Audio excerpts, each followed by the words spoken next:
I'll reiterate what Mr. Trost just said. In fact, it's 6:30. And so I will talk slowly while I'm assuming other people will jump on. But this is exciting to already have so many participants, students and parents. Thank you so much. Those of you who were early. The greatest part about being on Zoom is that hopefully you're comfortable. So that means you're at home, maybe you're having dinner, or you might be in the car listening in. But in any case, we're really happy to be able to open this up to a wide audience. And welcome to Junior Information Night 2023. Welcome to the class of 2024. If you're here, you should give yourself a pat on the back, because that means that you've already taken the first step about being proactive and wanting to take charge and take control and be empowered to control your senior year a bit better. So good for you for being here.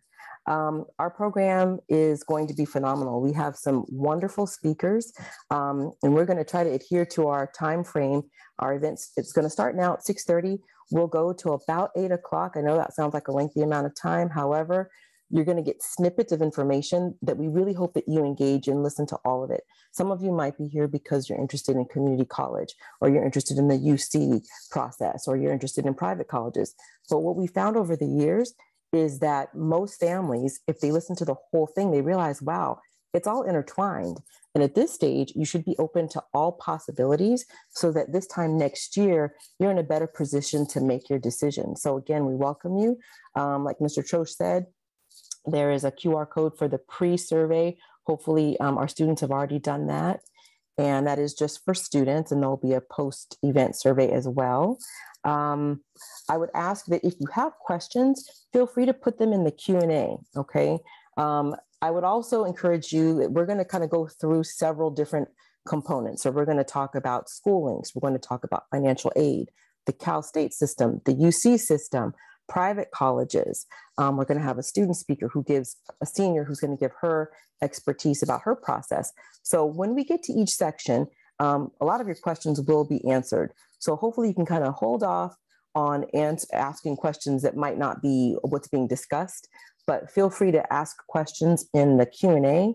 And our panelists are our experts tonight. They're going to go ahead and answer questions as they come in.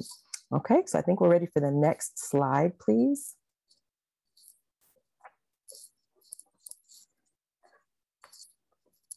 All right, so just to introduce ourselves, most of our juniors should know who your counselor is by now. It's based on alphabet, but you can see listed here are our CHS counselors. All of us are online tonight. Excited to welcome all of you. Who you don't see, but who's very much so a part of our department are Emily Stevenson. Students, she's who you see when you come in the counseling office through the counseling entrance. And also behind the scenes is Ms. Talamantes. She does a lot as far as financial aid. So when you're seniors at the beginning of next year, and we start talking about the FAFSA and getting information for Cal grant verification, that's a name that you're going to want to know, Ms. Talamantes. Next slide, please. All right, so just a few things to kind of give you an overview. We are definitely glad that you're here. Also, this full presentation will be on our website. So give Mr. Trosh a day or so to get things uploaded. But after this evening, this is being recorded. It's going to be on our website. The beauty of being here is that you can, ask questions live. So that's great.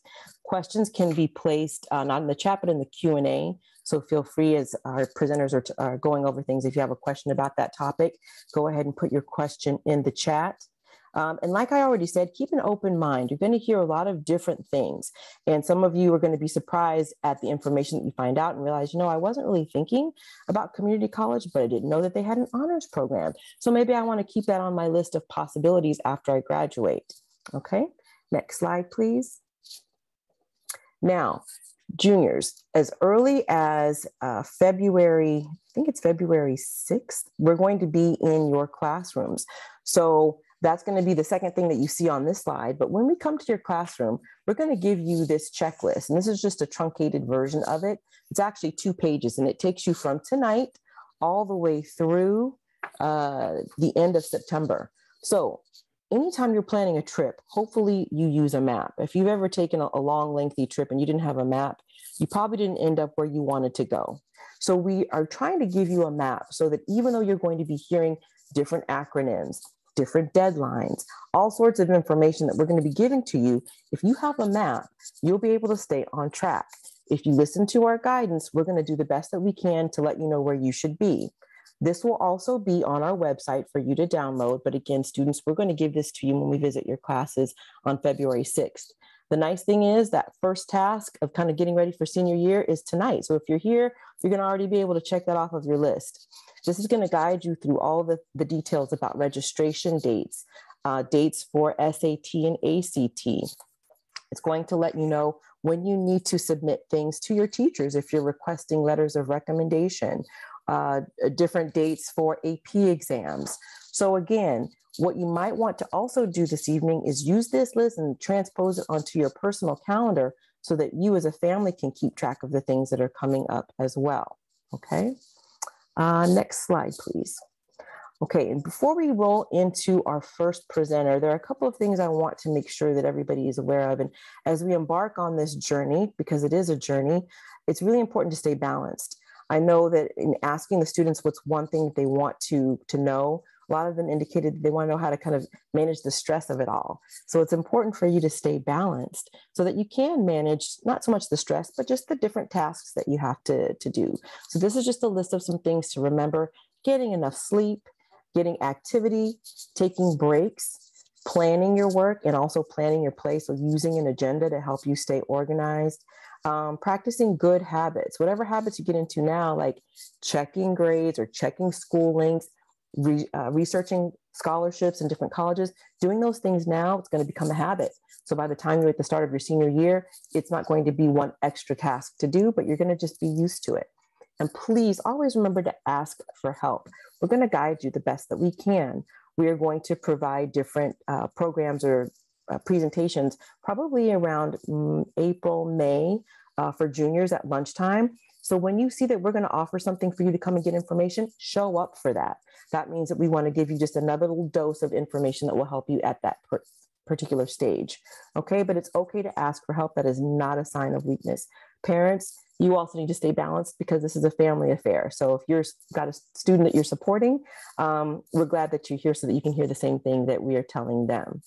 And so with that, I'm going to go ahead, and one of the questions on the survey was, how well do you know school links? So fortunately, Mr. Troche is going to give you an overview of why school links is important, what it is, and how you should utilize it at this stage and moving forward. Thank you, Mrs. Mitchell. Before I jump into school links, very quickly here, if you are looking for the slides for this presentation, they can be found on the Claremont High School website under the counseling department. You will also find those important dates, that two-page document that Mrs. Mitchell referred to earlier, that can also be found on the Claremont High School website. So what is School Links? School Links is a college and career readiness platform. It is designed to help our students transition from high school into either a career or colleges. And the point of this is it gives resources to students where they can search, they can find out more about themselves, and hopefully come up with a really good plan moving forward in their life through looking at colleges and careers. Those of us, or those parents who are veterans and have done this before with previous students, you may have been familiar with a program called Naviance, and School Links is the new Naviance. We've moved over from Naviance to School Links for a variety of reasons, but there's quite a few more features in School Links that really will benefit our students. School Links uses what we call a single sign-on credential. And this makes it easier for students because it's the same as their Google accounts. And we'll show you how to access that a little bit later. The most important thing right now that students need to understand is next year, in your senior year, your counselor, your teachers, we will be sending all of your college documents, your transcripts, your letters of recommendation, all that stuff goes through School Links. So we need students to be prepared to use School Links. And there's a couple things we'll be doing this year to help them with that. In addition to the videos we have uploaded on the CHS website and the Claremont High School Counselor YouTube channel, we'll also be utilizing Homeroom over the next few months to help train our students in getting into School Links and being productive within that program. So let's find out how to access School Links. From the Claremont High School website, if you click on counseling, go to the counseling department website. The second link down is our School Links link. This will take you directly to the sign-on page, which will look like this. And actually, I think School Links just updated this and it's reversed. So the sign in with Google that students will use to sign in will actually be on the opposite side. If students are signing in from their iPad, they should click on that and it should take them directly into School Links. You don't want to use the email and password on this page because that email and password is not the way our students will be signing in to School Links. They'll be using the sign in with Google link that we have highlighted here. All right. This is your dashboard. So when students jump into School Links, this will be the first thing they see. And I want to draw attention to a few things. The first thing I want to draw attention to is that left-hand side. And you'll see those little icons on the left: home, school, activities, colleges. This is your navigation menu. So for example, if we want to look at colleges, we're going to click on that colleges menu. And that can take us to a lot of different features. Again, we have videos on all of those. I don't want to take up too much time tonight on that. We'll show you just a few of them. The other thing I want to draw your attention to on this page is the to-do list, which is that blue box in the center. And right now there's two things that need to be done: favoriting careers and completing the Find Your Path assessment. Now, if you look a little bit further down, you'll see there are 15 more. And so if you click that show remaining to-dos, it'll bring everything else up. This is a pathway. Again, Ms. Mitchell mentioned kind of a map when you're going on a road trip. This is a pathway in School Links to help students kind of find a good roadmap in picking colleges, in finding careers, in finding majors. And it's really a guided process that hopefully, with our help, students will use to really define what that college and career search will look like. When you click on an assignment like that, complete your Find Your Path assessment, it'll drop down a little bit and you can click that go to feature and it will take you directly to that assessment. And this is just an example of the Find Your Path assessment. It'll ask very short questions that students will say, yes, they agree with this, or no, they don't. And in the end, it'll give them a report that'll show them potential careers that they might want to pursue. With those careers, it'll also show them potential majors that would fit in well with that. This part is the Career Center. Now, the Career Center is designed to give students an opportunity, excuse me, to explore careers, again, based upon the assessments that they've taken, to explore careers and look at the offerings. Look how popular those jobs are in different states. Look at the potential income, the average salaries in different states. And it really gives them a chance to explore more about what kind of opportunities are going to be available within the majors that they choose, within the careers that they choose. Back to the dashboard here, you'll notice I highlighted another one here, and that is a planning unit for two-year schools.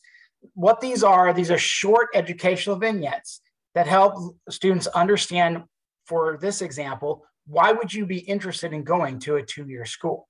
You'll see there's also one down there for four-year schools. And again, it's just another opportunity for students to learn more about their plan going forward. So how do you plan for life after high school? And what are you looking at when you're searching for post-secondary options? A lot of what we're going to talk about tonight, all of our presenters, they're all experts in this area. But there's some key questions here we want to start asking. Number one, what type of colleges do I want to apply to? What are my post-secondary options? And where do I even start looking for colleges? When you're planning for life after high school, excuse me, when you're planning for life after high school, we want students to think about their time in college in terms of how that college is going to fit them personally. And there's a lot of different things that go into that. The campus itself, the location, the school size, where it's located in the United States, whether it's in a rural area or an urban area or suburban area, whether it has sports or not, all those are going to be important. The admissions is another important area to explore, as well as the degree types. All these things are going to play an important factor in choosing the right campus, the right college fit for students. The next slide here shows off the college search function within SchoolLinks.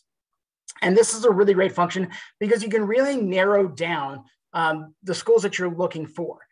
There's a lot of different options on here. Right now, we're looking at schools that are in California. Those three blue little bubbles down there says California public and private. So we're narrowing down to all California schools that are public and private. If we dig into this a little bit more, we can look for schools that have Division I sports.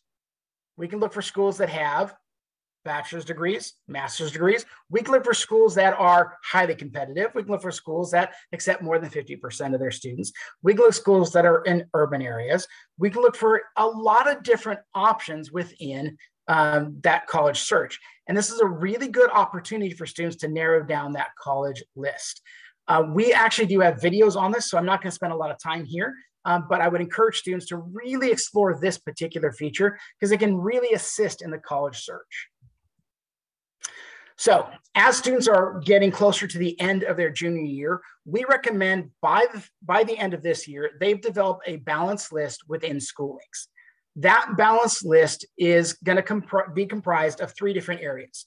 We should see likely schools, target schools, and reach schools. Likely schools are schools where students fall above the 75th percentile. These are schools where students have a really high percentage of getting in. Your target schools, this is where our students really should be going. And really, the majority of our schools should be in this area. These are schools where students are right at that 50 percentile rank. The majority of the students in their area are getting in, and we want these schools to be reasonable. Your last set of schools are going to be the reach schools. These are the Harvards, Stanfords, Yales. These are the schools that are on the high end. Now, we want students to be realistic when they're looking at reach schools. We want students to not apply to schools where they're way below the lowest acceptance from Claremont High School and their averages. But these should be schools where they're difficult to get into. And I like to tell my students, if you don't get a rejection letter, you did it wrong. Because we want students to push themselves beyond what maybe they think they're capable of doing. All right. This slide is highlighting the Counseling YouTube channel. I talked a lot about some features and very briefly went over them, but all of these features are talked about in detail on the Counseling YouTube channel. This is the Claremont High School guidance page down near the bottom. So it doesn't show the top, but if you scroll all the way down to the bottom, you will see all these resources at the bottom. This is a really great place for students and parents to jump on and learn more about SchoolLinks. This is also where this particular video will be posted. So once we finish tonight and it gets edited tomorrow, it'll be posted on the Counseling YouTube channel there. And I'll hand it back to you, Mrs. Mitchell. Great. Thank you so much, Mr. Troche. Students, that was a lot of information. Hopefully, those of you who did the survey and were wondering, what is SchoolLinks? How do I use it? You may not remember every single detail, but you know how to access it. So again, tonight, the intention is not that you're going to know every single thing, but you're going to have an access point. So now that you see where SchoolLinks is, you see how to find it on the CHS website, we want you to explore that. I hope you paid attention to the fact that Mr. Troche was saying you have lots of criteria to look for. And Mr. Osgood is going to talk about that a little bit later on when he talks about private colleges. But there's lots of criteria. So this is the time in January of your junior year to start thinking about what are things that are important to me. Am I interested in the size of the campus, the location? So again, all those factors are important if they're important to you, okay? So with that, we're going to keep it rolling, and we are going to hear from someone who I know people have lots of questions about this. In fact, a lot of the responses that we were getting from students as far as what they wanted to know about was financial aid, scholarships, how do I get money for college? And so you're in the right place tonight because we have Miss Tamara Lewis, who is from the financial aid office at Laverne, to talk to you about this. You'll get more information in the fall as when you're seniors about financial aid, but this is a great opportunity to get a head start on knowing how to access scholarships and some terminology that will be helpful with financial aid. So Ms. Lewis, I'm going to hand it over to you. Okay, thank you, Nikki.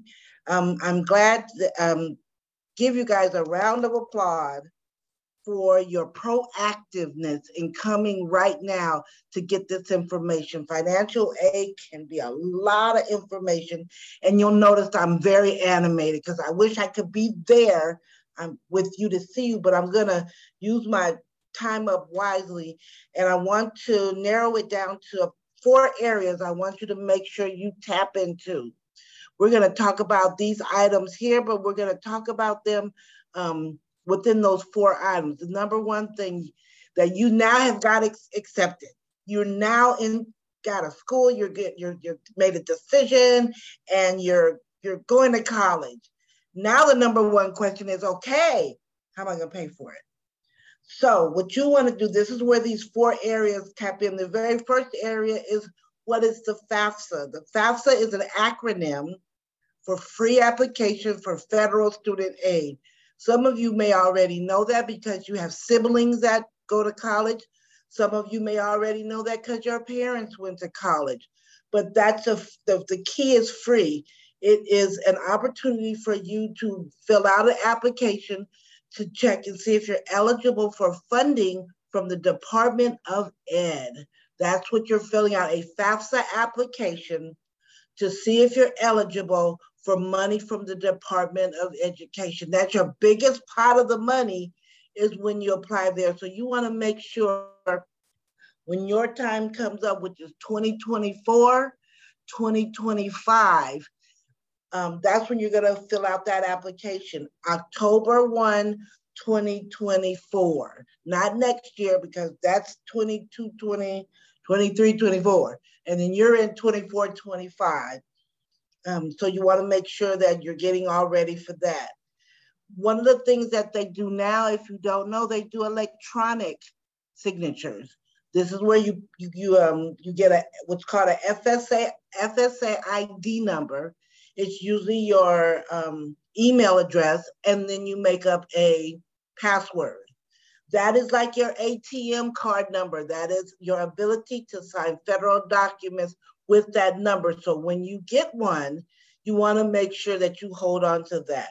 And you get that by going to studentaid.gov, studentaid.gov. That's how you obtain your FSA ID number. Can you get it right now?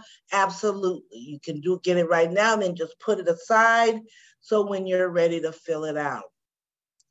For those that are citizens and then our dreamers, there's an application, a FAFSA application for our dreamers.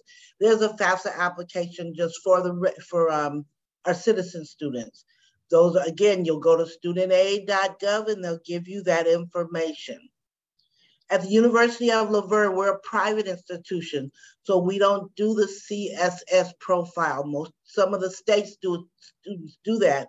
And then our presenters from the state schools can give you some more information about the CSS profile. It's just more information that they need in determining your aid eligibility. Okay, Ms. Tammy, that's all great, but what kind of aid am I applying for?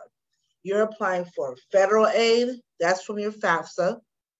Money from the state of California, that's your Cal Grants. You want to ask your various schools that you're interested, do they have institutional funding? You just give their financial aid office a call and say, you know what do I need to do to apply for institutional funding? It might be an application, it might be a deadline. Even if you gave them a call now, you know what, I'm thinking about going to your school when I get ready to go to college. What kind of institutional aid do you have? And what do I need to do to get it? So you want to make sure you do that. You want to talk to other aunts, cousins, sisters, brothers, whomever about scholarships. You want to go out there and you want to search everywhere, the city, the county. If you want to be a nurse, you find out if there is a nursing program that offers scholarships. And then you're going to put all of that together, and that's going to be what makes up your financial aid. You're also asking, you want institutional aid, let me slow down. And then there is scholarships. That's your 4 areas. The FAFSA, federal aid, money from the state of California, that's your Cal Grants. That means your grades got to be on point.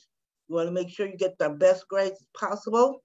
your institutional funding from the school that you might be interested in, and then you want to get scholarships. You always want to look for scholarships. If you there is a site called that I'm only familiar with, is FastWeb. You put a profile in there, and then you put a good email address in there, and then they will search scholarships for you. Talk to your friends. Talk to individuals. I had a really quick story. A student was going home and passing by a Circle K, went inside the Circle K, asked the manager, do you guys offer any scholarships? And the manager says, you know what, we sure do, but nobody ever asked us. So we don't, nobody ever says anything. So you're on a mission. Your mission, should you decide to accept it, is to go out there and find as much money as possible to help you go to college and to ask questions, as Ms. Nikki said. You need to ask questions. And then finally, on the websites that you're interested in, go check out and see if they have a net price calculator that'll kind of give you an idea what it's gonna cost to attend that particular university. I'm down to 3 minutes and 39 seconds. Woo-hoo. If you have any questions about anything that I've said, please put it in the chat, and I'll be sticking around here all the way to the very end. That's it.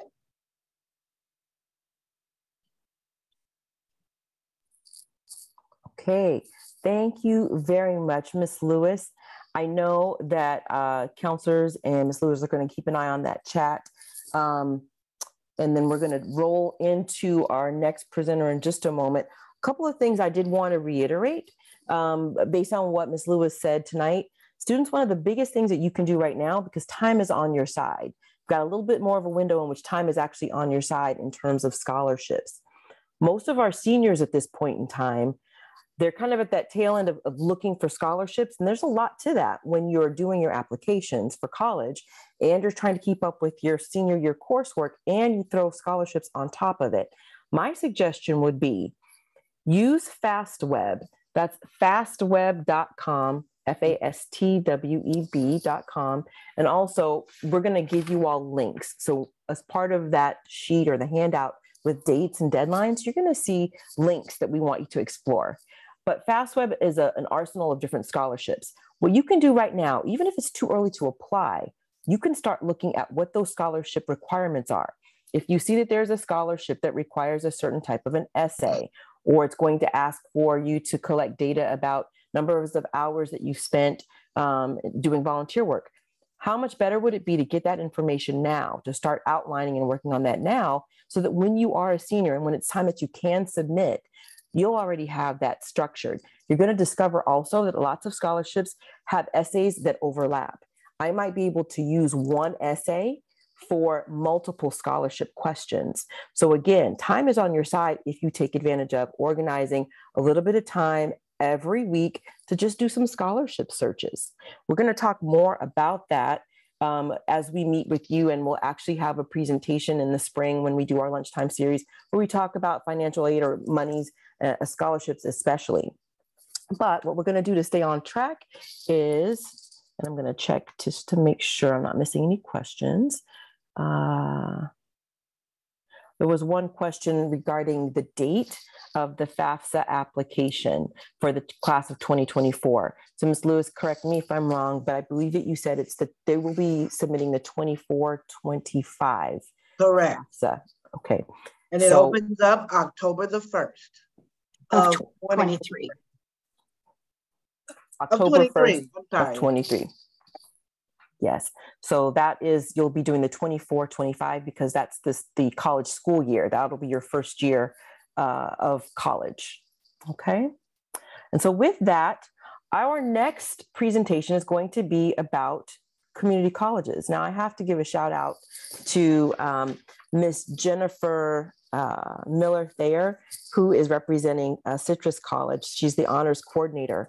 She actually has worked closely with us. She did this presentation last year, enjoyed it so much that even though she is abroad right now in Paris, over the holiday break, she provided a video that she knows will give you a lot of information and insight about Citrus College.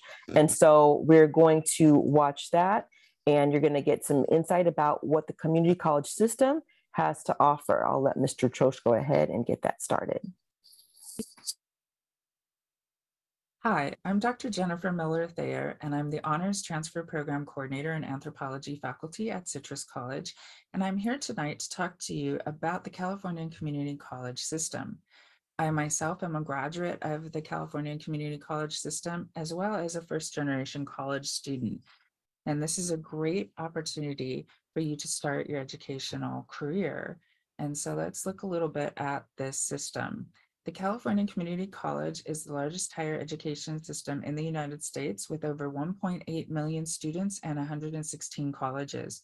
1/4 or 25% of community college students in the United States attend a California community college, and 1/3 of Californians aged 18 to 24 are currently California community college students. Almost 51% of the CSU and 29% of UC graduates transferred in from a California community college. CSU stands for Cal State University, and UC stands for University of California Universities. Almost half of the UC bachelor's in science, technology, engineering, and mathematics, known as STEM degrees, are awarded to California Community College transfer students. That means the students started at a California community college and then transferred into the UC system to complete their degrees. Some notable community college students are here on this slide, and you can see that they represent a great diversity of opportunities for occupations. So if you look, you see a co-founder of Apple Inc., you see a mayor of LA, professional chef, a Chief Justice of California, a Hall of Fame baseball player and civil rights activist, a former governor of California, actor and bodybuilder. On this slide, we see a best-selling children's author. We see a rapper, artist, actress, entrepreneur, and TV show host. We see a NASA astronaut and the first woman space shuttle commander. We see a civil rights icon and labor leader. We see a heart transplant doctor, professor, and lawyer, and a governor of Hawaii. So you can start at a community college and literally go anywhere. So this is a wonderful space to come and start your educational journey. When we look at California community colleges, they offer many different types of educational services.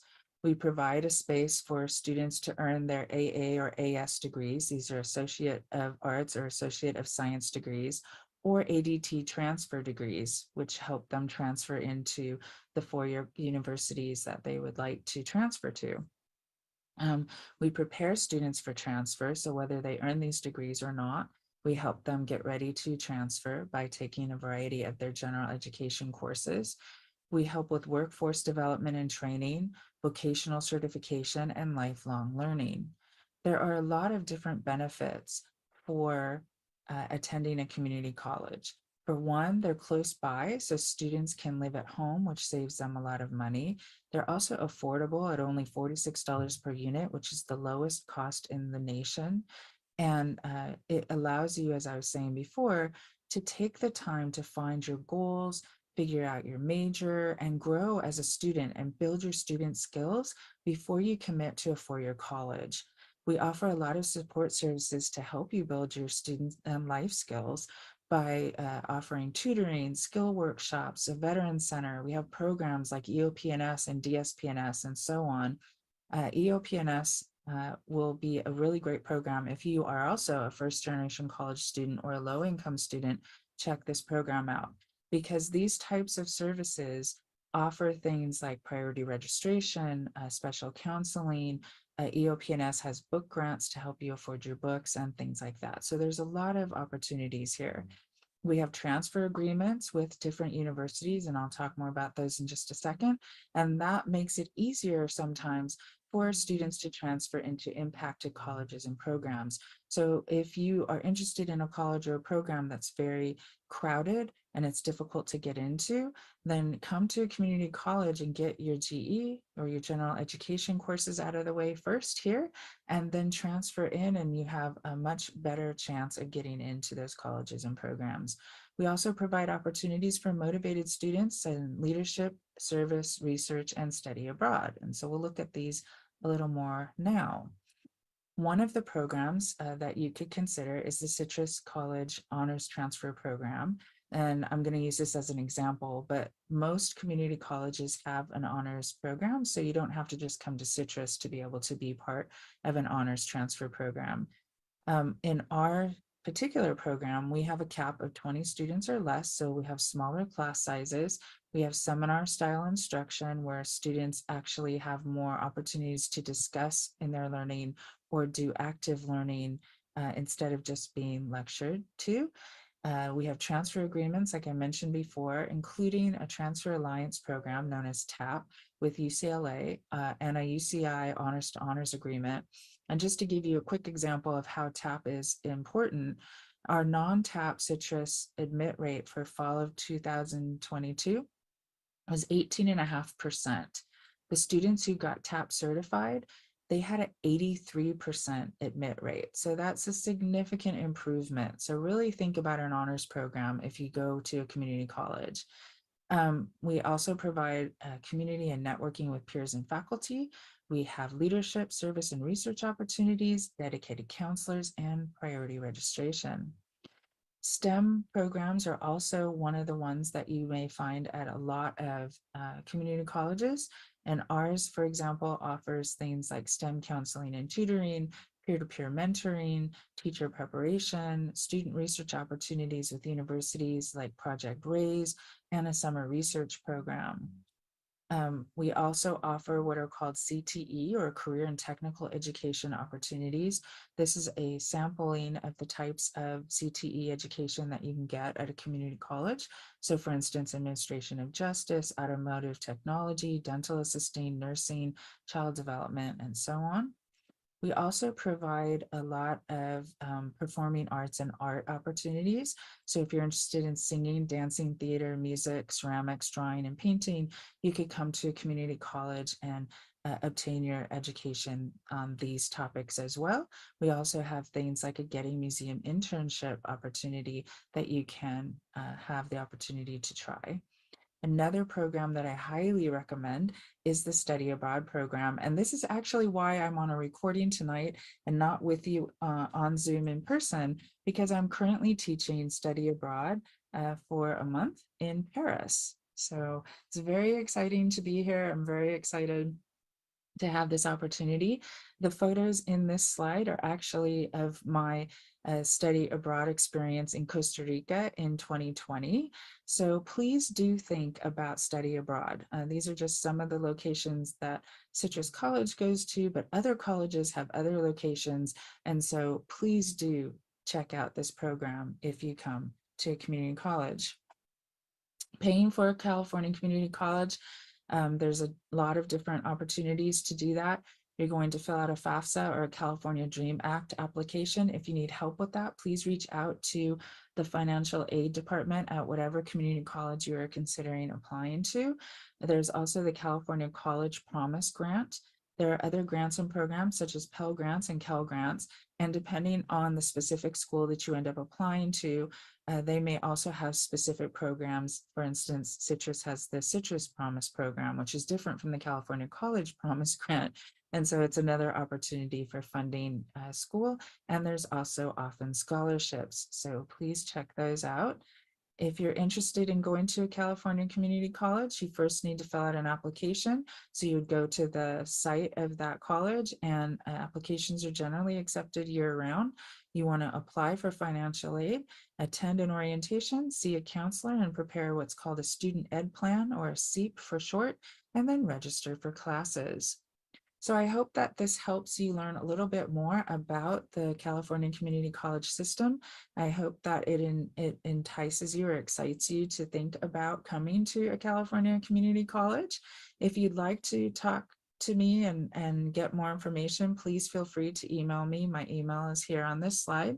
I am answering emails even from Paris. So please do reach out. And if you're interested in coming to Citrus specifically, please reach out to me as well as our honors program. And I hope you have a good rest of your evening. Thank you.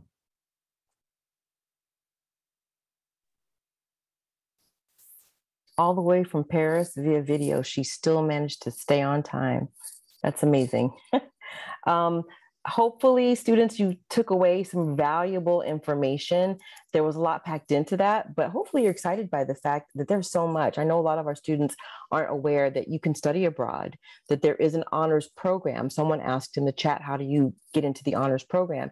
It's usually a separate application. So applying to community college is probably the easiest system to apply to, in that it doesn't require essays, it doesn't require letters of recommendation. However, if you are going to do an honors program at any community college, most likely you will need a letter of recommendation, and there's criteria that you may have to meet as far as GPA. But if you visit the Citrus College website and you look and you search honors, you'll get a good overview of what their criteria is, and that'll probably help you gauge what you'll have to do for many other community colleges as well. And so with that, we're going to go ahead and roll right into our next presenter. And we are so fortunate to have for representing our Cal State system, Miss Sarah Sprunger. She is our outreach counselor. So she works with our CHS students, amongst other students in this region, but she works directly with our students. She's from Cal Poly Pomona. But what's great is with all the Cal States, 23 different campuses, she's going to give you an overview so that you understand that system a little bit better. So Ms. Sprunger, I'll let you take it away. Thank you so much. So tonight I'm going to talk a little bit about the CSU system, what to expect, and give you an overview of the kinds of degrees and programs that we offer. So next slide, please. So just a brief overview of what I will cover. One, why choose the CSU system? You do have a lot of choice when it comes to your college degree. The CSU system, or the California State University system, is one choice that you have. I'll talk a little bit about the freshman admission requirements, how to fund your CSU degree, as well as key dates and deadlines. Next slide. So why the CSU system? The CSU system does offer a lot of key benefits. We do have a very high acceptance rate, so 91% freshman acceptance rate. So there's a lot of choice for you to choose from in the CSU system. And we do make an effort to ensure that our California students are being admitted to at least one CSU. And then more than half of our students are actually the first in their family to earn a degree. So we're very, very supportive of our first generation college students. I myself was a first generation college student. I also went to a CSU, and it's a great place to get a little bit more support and guidance as you navigate your college journey. And then 95% of undergrads are from California. So we do try really, really hard to ensure that our California residents are getting a good, solid, high quality, affordable degree. So next slide, please. And then at the CSU, we do invest in our future. So 81% of our students do receive some form of financial aid. If you're worried about funding your degree, or you might have a situation where you need a little bit of extra support, we do offer a comprehensive benefits package to students who apply. You will want to ensure that you're filling out your FAFSA or your California DREAM Act to get the majority of those opportunities. And then every CSU will have scholarships available as well. And then over half of our students actually leave with no debt. So the CSU system as a whole is a very affordable way to get your four-year college degree. Plus, we're ranked among the top 10 institutions for economic mobility. That means students coming in and leaving or graduating with their degree are ending up in a higher economic bracket than what they entered as. So it's a great way to really invest in yourself and to find an affordable, well-rounded degree to launch you into your career in the next phase of your life. So next slide, please. And then we do foster connections here as well. So at every CSU, you will find options for student government, clubs, and sports.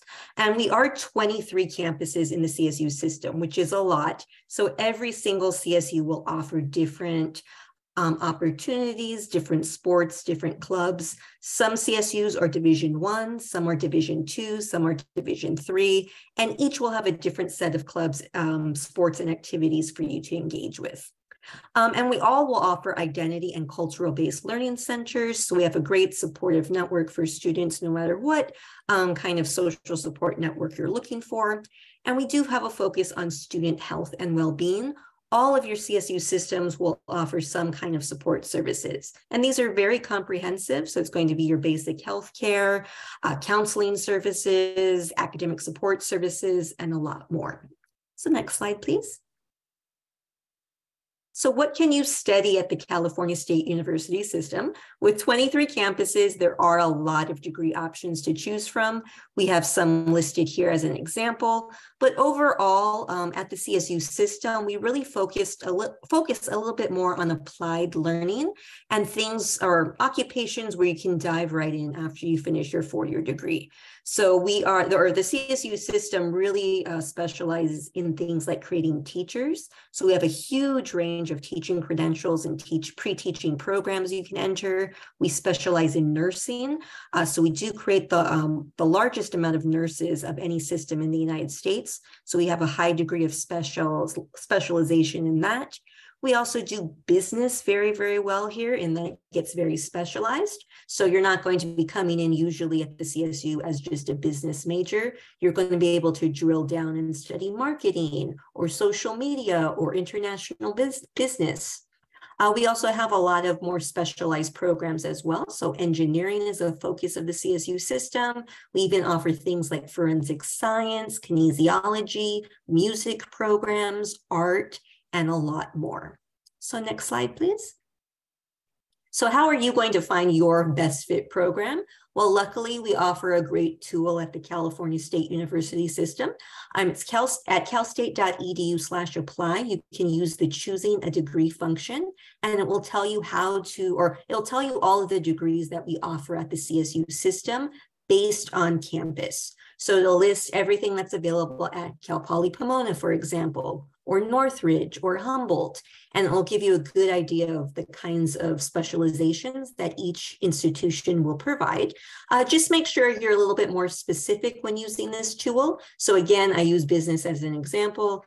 If you're looking at a business degree, you might need to be a little bit more specific than just listing business. Usually at the CSU system, we can get a lot more specific than that. So it'll say business marketing, or business social media, or business communications. There'll be a lot of different specialties that each CSU can provide. So just make sure you drill down a little bit deeper when using this tool. Next slide. So next up, I'm going to talk about our freshman application or admission requirements. And this is very general because I'm trying to cover all 23 campuses in the system. If you have very specific questions, you do want to reach out to each individual campus just to ensure that you're meeting any specific criteria, especially when it comes to impaction, which I will talk about in a minute. I also do want to point out that if you're stressing out about meeting those application or admission requirements, your counselors at Claremont are here for you. So they're going to ensure you're meeting your application criteria for your public university choices. So next slide. So in general, these are our application criteria. So we are test-free now at the CSU system. That means we do not take the SAT or the ACT into account for application admission decisions. If you take the test and you would like to list it on your application, you still can. It's only used for placement purposes, though. It is not used for admission purposes. And in order to be eligible, you need to be a high school graduate, and you need to complete a 15-unit course pattern called the A through G requirements. That's going to be 2 years of history and social science, 4 years of English, 3 years of math, 2 years of laboratory science, 2 years of a language other than English, a year of visual and performing art, and then 1 additional elective year. You need at least a 2.5 GP or greater in order to apply. And I do emphasize aiming for as high as you can here, kind of like the days of the CSU system being like your kind of fallback school or a little bit over. As a system, we're getting a lot more competitive with each passing year. So really aim for the stars with your GPA. It's going to help you get into a campus that might be near the top of your list. So next slide. And then all the CSUs now use something called a multi-factor admission model. It's a very fancy way of saying we're just going to take into account other things beyond just academics. I will say academics make up the vast majority of your consideration and your factors for admission. So don't let those fall to the wayside. But instead, we now ask on the application things like extracurricular participation, whether or not you're a first-generation college student, if you're in our local service area for a particular CSU, and your experiences and leadership roles. But you don't need to stress out too much about this area. So next slide.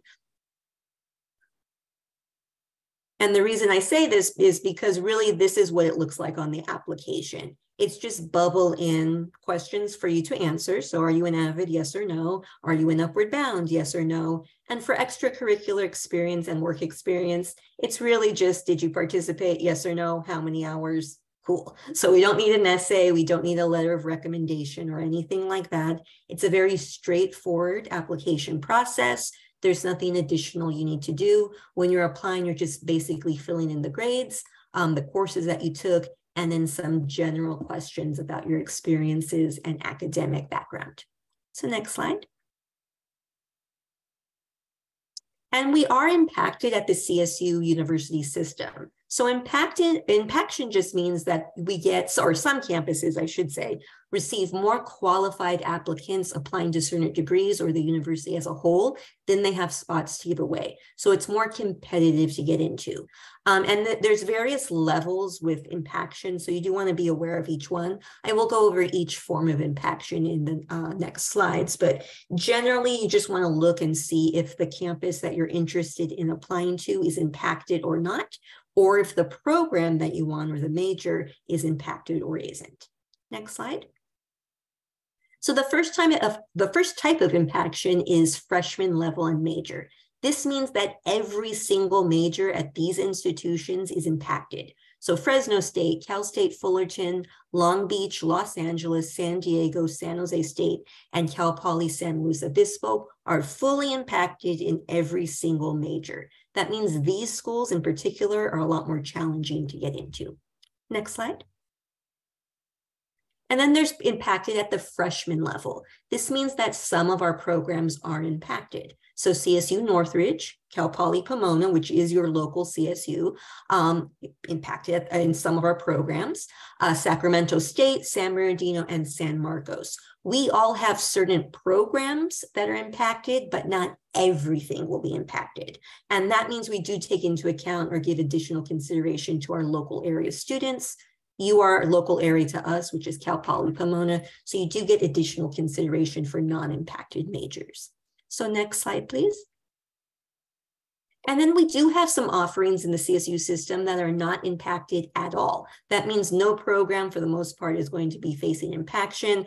The one kind of star program to that I would add is nursing. Nursing tends to be very impacted everywhere, but for the most part, none of these campuses listed here, so Bakersfield, Chico, Channel Islands, Dominguez Hills, East Bay, Humboldt, the Maritime Academy, Monterey Bay, San Francisco, Sonoma, and Stanislaus, most of them will have a lot of open programs, so they're not at the impacted level yet. So next slide, please.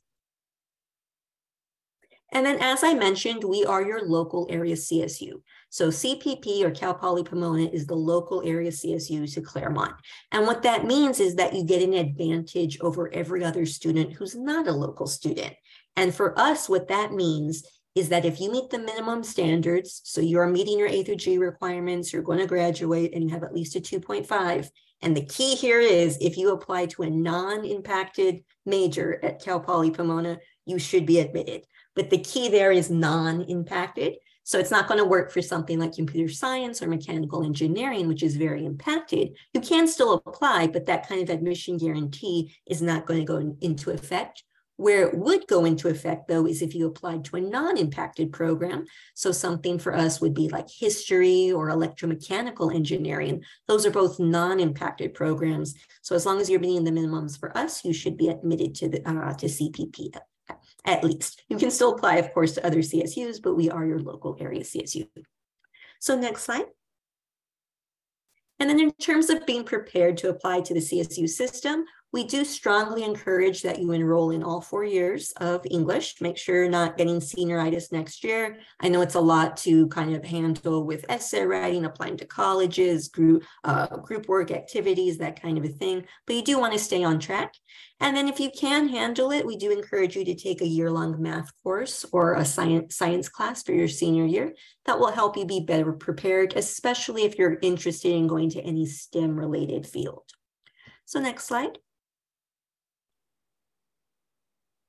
And now in terms of paying for college, the CSU system does offer a variety of financial aid options to choose from. So that's going to be grants, scholarships, work study. Work study is where you're paid to work on campus, and that the wage that you earn goes to paying for your college degree. Veterans aid. So if you have parents who are veterans, you can reach out to our Veterans Resource Centers to see what options are available. Loans, and loans are a form of financial aid. Just make sure that you submit your FAFSA or your California Dream Act. As our wonderful financial aid expert pointed out, you have time on your side right now. Really work to start looking for scholarships. We have some available at CPP on our financial aid website. That usually goes up in October, but you do want to start reaching out and looking and researching those outside scholarships. FastWeb is a great example of this. You can really start getting some funding right now as a junior for your college journey. Next slide, please. And then as just a cost comparison, in terms of paying for tuition, the CSU system is a pretty affordable option. We offer the lowest base or sticker price tuition rate of all of the public colleges in California. It's not to say that CSU is going to be your cheapest option overall. There's a ton of factors that go into financial aid, whether or not you live on campus, what institution you're applying to, scholarships, grants, all that kind of stuff. But at least at that base sticker price, we're pretty affordable. So on average, a university education at the California State University system is around $7,000 and change per year. So not bad at all for a 4-year degree. So next slide. And then when it comes to applying, everything sort of kicks off into high gear next year. The earlier you apply, though, the better. So it's great to see so many of you on this presentation right now because you're really getting a head start. You're going to apply to the Cal State system next year, October 1st to November 30th. You can find that at calstate.edu/apply. Next slide. And I love this slide because it gives you an overview of everything that you should be thinking about starting now up until that time where you choose to attend your first semester of college. So basically, again, everything kicks off in fall. So next fall, you're going to apply from October 1st to November 30th of each year. Then in December, April, we would really encourage you, and you can actually start doing this now. Actually, I would probably encourage you to do this now, is to visit campuses. Campus visitations and tours book up quickly, especially in the spring. So it's well worth your time to sit down right now and think about and start mapping out where you would like to apply to, and then going to visit those campuses. That's probably the best way to see if a campus is a good fit for you. And you can do that between now all the way up until you decide on your decision next May. And then essentially you'll start hearing back from the CSUs.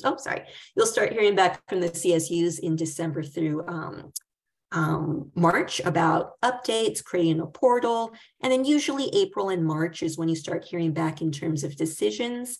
March and April is when you start hearing back from financial aid. All students need to commit to where they're going to attend by May 1st of your senior year. And then you do a variety of programming once you've made a decision, like student orientation and workshops and getting acquainted with your CSU once you make your decision over the summer. And then you'll start in either August or September. So next slide. And that's really it for me. Thank you so much for attending. I do want to point out that you can always book a tour with us or get pre-admission advising or find a link to our impacted programs on our website, which I've linked to here. There's also a short interest form that you can fill out here as well. Or if you have any questions, you can always email me. My email is listed right here.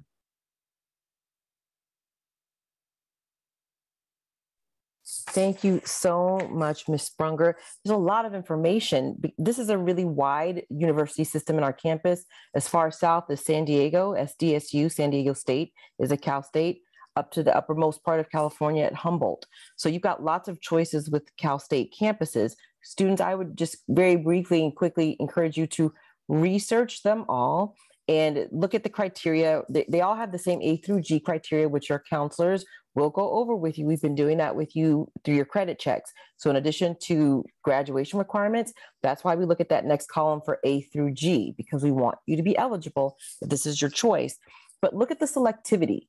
Each campus is different. It has its own personality, its own location. Some may be more selective. So meeting the minimum requirements for some campuses might not be enough to be a competitive applicant. We'll talk more about that in future presentations, but thank you again, Ms. Sprunger, for your information. We're gonna roll right into, I think, somebody who probably has one of the most difficult, because Mr. Osgood has to cover private college. And there are so many private colleges all over the place, but he does a great job of helping you to conceptualize what a private college is and how that can fall into your decision-making process. So Mr. Osgood, take it away. Hey, greetings, everyone. First, I want to remind you that there's a lot of good information here, but we're happy to, we're attending the Q&A. So if you have questions along the way, please hit them. There's plenty of people ready to answer those questions. Private colleges, there's so many.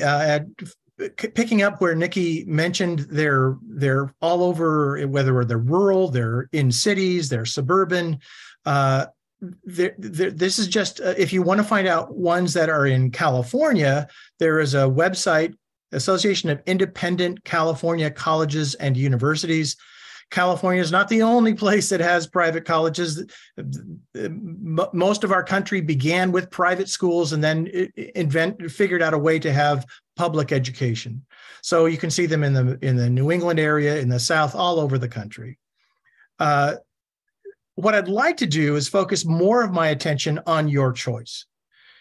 You have a lot of choices to be made. One of the things you've heard about is you can select a college by major. Going back to my 17-year-old self, I had no idea how to pick a major, but there are some tools that you can use. And Jeremy, if you can go to the next slide, I'd appreciate that.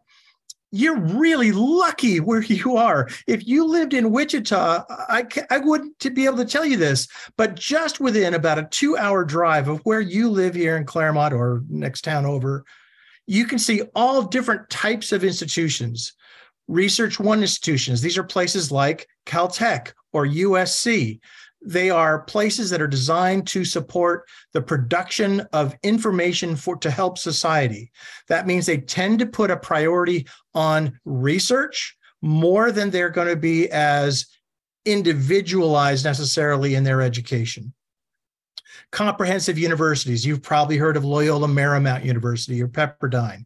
These are schools that have probably some PhD programs. They have an undergraduate arm. They tend to have some professional programs as well.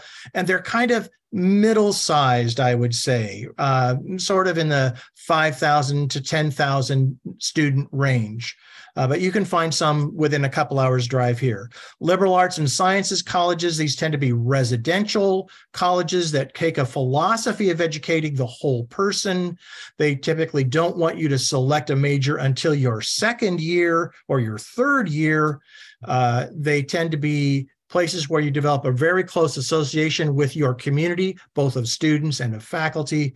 Good examples of them are literally down the street from you in Claremont. You're fortunate to have that, but you also might look at a place like Occidental College.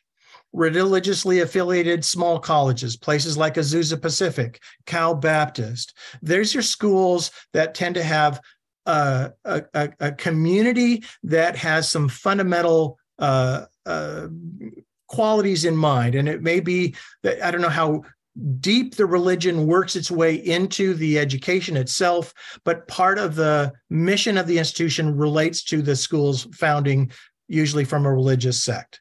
Specialized colleges like Otis College of Art and Design, these are schools that offer very specialized programs that can give you a really a great lift up into the particular direction you want to go. And there are some lifelong learning schools, national universities, some of these are maybe online. There are all kinds of ways to continue your learning after, let's say, your peak years of going to college might be in the 17 to 23 year band. Let's say you're a little bit later in life and you want to continue to learn, great opportunities there. So what I want to talk about, I'm talking about my own personal experience. I have two sons who have successfully navigated this college search process. I kept a diary called A Taste of My Own Medicine. My oldest son was looking at schools only at liberal arts and sciences colleges. He'd grown up in Claremont. He knew what these schools tended to offer. He liked that approach.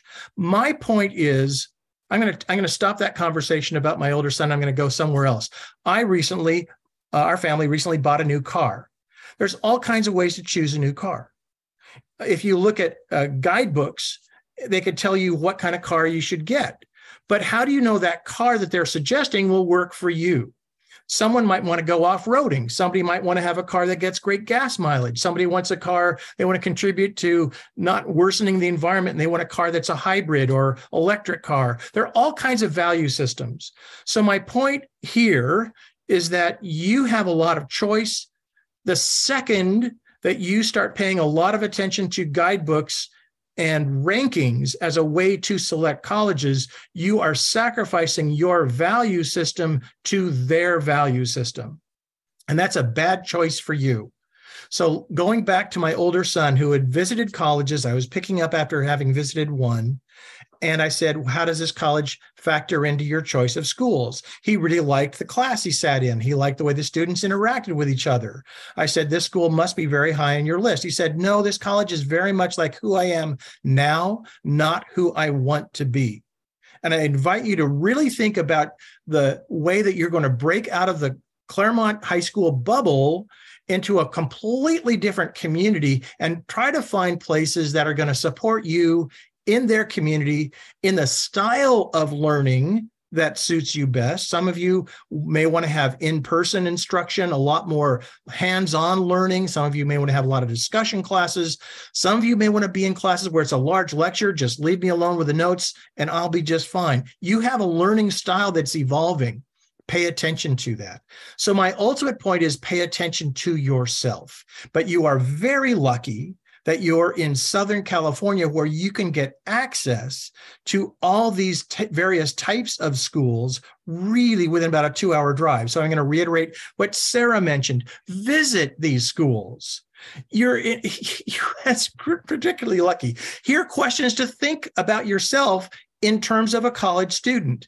Another really good resource is a place called Big Future on the College Board's website. Certainly School Links has some great opportunities as well, but Big Future has a way to get more into your values a bit more rather than what you want to do, more about why you want to do that. And so by evaluating yourself, you can then find the colleges that match up to you rather than you turning yourself into a pretzel to be what you think that college wants you to be. So Jeremy, could you go to the next page? Here's the Big Future. Other links that might be useful for you. Common data set. Some of you might want to mine data. My second son was looking at colleges. I was suggesting a school to him in New York. He said, Dad, I can't get in there based on my SAT and my GPA. That was some years ago. The SAT was more relevant then. I said, how do you know that? He said, well, how many they admit, how many they relative to how many apply. So we looked at this common data set. Every college should have in their search bar, you put in common data set and this will show up. The information is going to be a little dated. But what we were able to determine is that about 75% of the applicants to this particular college in New York were female. And last I checked, my son is not female. And all of a sudden, his chances of admission just improved. So there's a lot of ways of just looking, rather than just looking at the quick information, you can go a little bit more in depth. You should definitely do research about schools. I invite you to try and find a community that works for you, a place that will support you, a place that will help you grow, and certainly a place that will challenge you. And I think you'll be able to find, with the help of your counselors, places that suit you better rather than the place that's popular necessarily, or where the coolest kid at Claremont High School last year went, or where your Aunt Sally went to college, because it's going to be your education, not Aunt Sally's. We talked about net price calculators. There's all kinds of ways to get an insight about the kind of expenses that you'll be facing. Private colleges do tend to be more expensive because they don't have the same level of support from the state, but it can be cheaper for a student to go to a private school than a public school. I just invite you to do some research on your own circumstances. I imagine you parents are probably going to file for taxes in a few months. You can use that information to fill out these net price calculators and get some sort of a ballpark figure about how much the family will be expected to pay. I will note that the net price calculator has to be used at each separate institution, because the way, I don't know, Stanford does it is going to be different from the way Grinnell College does it. So you can't just look at it once and say, oh, that's what it's going to be for all colleges. You have to be much more incremental about it. All right, I'm going to leave it with that. I just want to invite you. I think there's one more page here, Jeremy. Yeah, it starts with you. Please take ownership of your search process. Make a partner with your parents about the money question. Make a partnership with your college counselors. Try to find a place that works for you rather than the where all the masses are going. Certainly be realistic. That's what Jeremy was talking about, at finding good matches for you in terms of their selectivity. All these things can help you be on your pathway. And I think you'll hear from the Claremont High School student, if you start early, you're going to be in a much better position down the line. With that, I will turn it over back to Nikki. I want to thank you for your time, and I look forward to your questions in the Q&A button. Thank you so much. This is where I do miss being in person. This is where there's definitely a lot of applause. And this is where I could, kind of call out to students, what are you getting the sense of? It's about researching. And again, time is on your side. Being here tonight, January 12th in your junior year, you've got months ahead of you. You've got this winter season, you've got the summer to do your research. So please take advantage of that wisdom. Recognize that just because it's a school that you've heard of, doesn't mean it's always the best fit for you. There are so many private institutions there's many places where you can be successful. So just please let that takeaway be that you need to do your research and find what's the best fit for you. So we're going to roll right into a very, very, very common question that students have about the UC system. I'm going to open this up to Marcus Mathis, who I'm so glad is here tonight and has survived all of the rain up in Santa Barbara. We're going to let him talk to you about the UC system and what you should know. Take it away, Mr. Mathis. All right. Thank you, Ms. Mitchell. Again, my name is Marcus Mathis. I am a UCSB alumni. I grew up in Los Angeles, actually closer to Inglewood, California, and came out to school here. And as you can see, I'm still here. So I really enjoyed my experience. So thank you all for having me, and excited to talk more about the UCs. So next slide, please. All right. So the University of California, we are one system, 9 campuses, tons and tons of variety and dynamics between those campuses, but there are a lot of things we have in common, right? So if we're looking at some of the accolades, 1,300 startups, 68 Nobel laureates, 40 Pulitzer Prize winners, and all kind of just amazing things that are happening. Entrepreneurship, founders of companies, and things like Lyft and TMZ and all the other kind of institutions. You'll find that we have a lot in common. Number one is that you'll see that we have programs like education abroad. You can visit 40 different countries, 170 different programs, and earn units while you're abroad, while learning new languages, learning new ways of life, which is really exciting. If you don't want to leave the country, you can do Washington, D.C., right? We have a UC-DC program where you can spend a whole semester in D.C. and do things like, you can work in politics, or you can work at the museum, one of the local the museums, right? Or areas like that. We have, if you don't want to leave the state, right? We have the Sacramento programs. You can go spend a semester up at Sacramento and get involved in government there. And what I like a lot about the campuses, we also have what's called the Inter-Campus Visitor Program. So say, for example, when I was a student at UC Santa Barbara, I got an internship at LA County Museum. I majored in art history, right, at UC Santa Barbara. I got an internship at LA County Museum, and I was able to go to UCLA for my last 2 quarters so I could do my internship full time, right? So it's very, very seamless. Everything just works really nicely. So we are sister schools, right? We have those relationships. Undergraduate research is very, very popular. We all have retention-based programming, right? Like counseling and career services. We all have cultural centers where you can learn more about yourself and others while you're attending college. And you know, what we say so often is that so much what you learn in college comes from outside the classroom, right? It won't be a midterm 10 years after you graduate from college. It won't be a midterm you think about. It won't be a final. It'll be a conversation you had with your new roommate, right?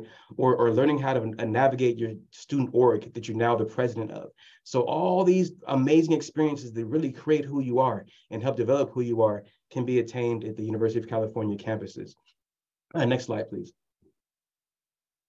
Aside from those similarities, we do have a lot of differences, right? So there's all kinds of different ways to be a University of California student. Number one, you know, as we can see, we have campuses all the way up at UC Davis and all the way down to UC San Diego, right? Now, they're going to vary in so many different ways. Number one, you know, the size will be different. I have a son at UC Merced right now. He's a freshman. UC Merced has a population of around 8,000 students. UC Merced is around 70% underrepresented students. So that's a totally different dynamic than a campus like Davis, which has 40,000, right? You have some campuses that might have a different ratio of undergraduate to graduate students. Undergraduates will be people like yourselves in a couple of years that are going to get your bachelor's degrees, right? Graduate students are the ones getting the master's degrees and the PhDs and things like that. And some of our campuses are going to be, you know, half graduate students. So you get to really learn from these people that are moving on to a different level. And some of us, like Santa Barbara, have a very small population of graduate students, which really allows your undergraduates to get some really strong experiences, right? 800 degree programs ranging from all kind of different things, from art history to psychology, math, applied math, theoretical math, financial math. There's tons and tons of different majors. And the one distinction I do want to point out here is that you'll find that different majors have different names across the UCs. The example right here is perfect, right? Aquatic biology is at UC Santa Barbara. Marine biology is at UC San Diego. So they're very, very similar, right? Aquatic biology is a little bit different because it focuses on all types of bodies of water. So marshes and you know, rivers and lakes and things like that, in addition to marine biology, obviously. Another one to look out for is psychology, right? Our psychology program is called Psychological and Brain Sciences, where other campuses might have psychology, which might be more based on counseling psych, right? Not the same type of psychology as if, you know, how active is your brain when you're asleep or when you're hungry and things like that. So be careful for that. I know we've heard mentioned from Peter and from Sarah to really look at these majors, right? Look at the majors, look at the major descriptions, and all these majors are going to have websites. You can go to the websites and you can learn more about what the majors have to offer, you know, right there while you're sitting on your couch. So it's really, really nice. Okay, next slide, please.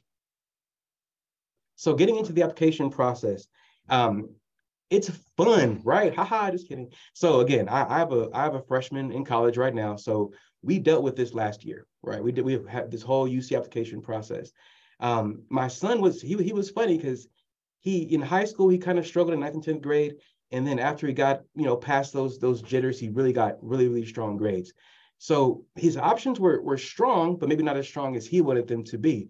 He ended up applying to a range of campuses, University of California schools and Cal States, and all kinds of different, and private schools as well, to figure out where he wanted to go, right? We made our visits, just like Sarah and Peter said. We made our visits to different campuses, you know, saw where he really wanted to see himself fit in, and look for what's best for him, right? This process is starting right now, right? With you guys being right here today and learning about how this works. So I do want to spend just a little bit of time on this process, right? So one thing that's new for us is you can actually submit your application as early as October 1st. But as you can see here, you can actually start in August, right? August 1st, you can start filling out your UC application, which is great. That gives you a couple months to just figure things out and get it all going. Okay, next slide, please. So how we look at this now, all the UCs, again, right? 9, it's a system. We all have the same requirements for admissions. I'll talk about some of those idiosyncrasies a little bit later, but these are the 3 pieces right here that all UCs are looking at for your evaluation. Number 1 is your A through G coursework. Just like the Cal States, we have the exact same A through G requirements, right? I'll talk about this later, but I do suggest that you go into detail, take a lot of those A through G courses. Second is your GPA. Your GPA for us will be different from your standard GPA because it's based on your 10th and 11th grade A through G courses, right? So your 9th grade math class will not count, you're not going to your UC GPA. Your 12th grade PE class will not count towards your UC GPA. Only those 10th and 11th grade A through G courses. And then finally, we do spend a lot of time looking at your life experiences, right? Activities you're involved with, whether it be sports, playing instruments, Boy Scouts or Girl Scouts, travel, right? All these experiences you're having, the victories and the struggles, right? Everything that makes you who you are. We want to learn more about you. So think of this as kind of the interview for the University of California because we don't do interviews. Okay, next slide, please. So we know the A through Gs. We just looked at these. So we'll spend a little bit of time on them, but here they are, right? They're very, very straightforward. The only thing that I will specify is Area F, right? Area F is kind of unique because there's a ton of different arts classes, right? There's drawing, there's choir, right? What we're looking for is 1 year from a single discipline. Okay, so you can have 1 year of visual arts. You can do, photography and painting or visual arts, right? You can do a year of different kinds of dance. So make sure you don't get tripped up with that. 1 year from one single discipline. And then Area G is everything beyond the typical A through F requirements. Okay, next slide, please. We looked at the GPA. So eligibility, your A through Gs. And then here's your 10th grade GPA. The minimum GPA for the University of California is going to be a 3.0, right? And we know that that's for minimum eligibility.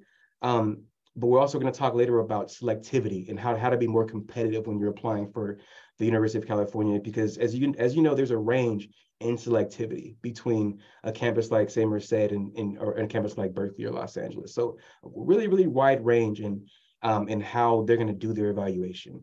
We don't look at pluses or minuses, right? For better or for worse, right? Okay, next slide, please. Okay, so this is what kind of we look at. It's called the comprehensive review process. So, as Peter mentioned and as Sarah mentioned, we don't use the SATs at the University of California. We don't use the ACTs. We don't see them. So now we have a different approach to evaluation, and there's a lot of academics to this. So I want to make sure that you pay attention to your GPA and classes you take and stuff like that, which I'll go into a little bit more detail later. But we are looking at folks that are taking a challenging course schedule, right? Taking advantage of academic opportunities, getting involved, right? Showing leadership. These are all components that we're all going to really appreciate when we're evaluating your applications. Okay, next slide, please. Okay, so this is the heavy page, right? So the University of California has created these 13 factors for admission. These are 13 different qualities or factors that we're looking at when we evaluate our students. Now, some of them are very, very obvious, right? Your academic grade point average in all completed A through G coursework. That sounds really simple, but that's a little more complex, right? Because UC doesn't say 10th or 11th grade coursework. It's looking at all A through Gs. So while we do look at your UC GPA, it is important to even your senior year to be taking a lot of courses and being, taking a strong schedule. We definitely look at honors and AP courses. Strong schedules are super important. One thing we do at the University of California is look at your high school context, okay? So we want to see how are you taking advantage of what's available to you, right? If your school offers, 20 AP courses, then how many did you take, right? If your school offers 5, how many did you take? What kind of opportunities are available at your school, right? So that's really important when you look at that within context. And I'm sure many of you will be aware, next, I think September, you get this 9% of high school residency, 9% of the top students in the high school, right? It's ELC program, educational in local context, top 9%. That does make a huge difference when you're applying to the campus.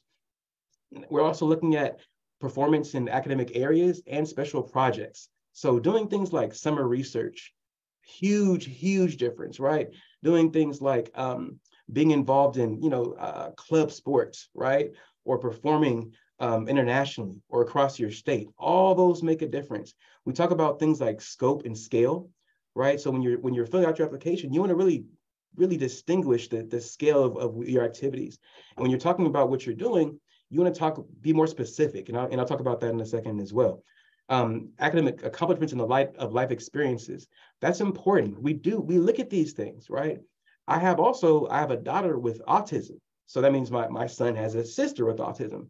That made his life a little bit different. The way that he wasn't able to maybe join as many programs because we have therapy every day, right? So he had to talk about that.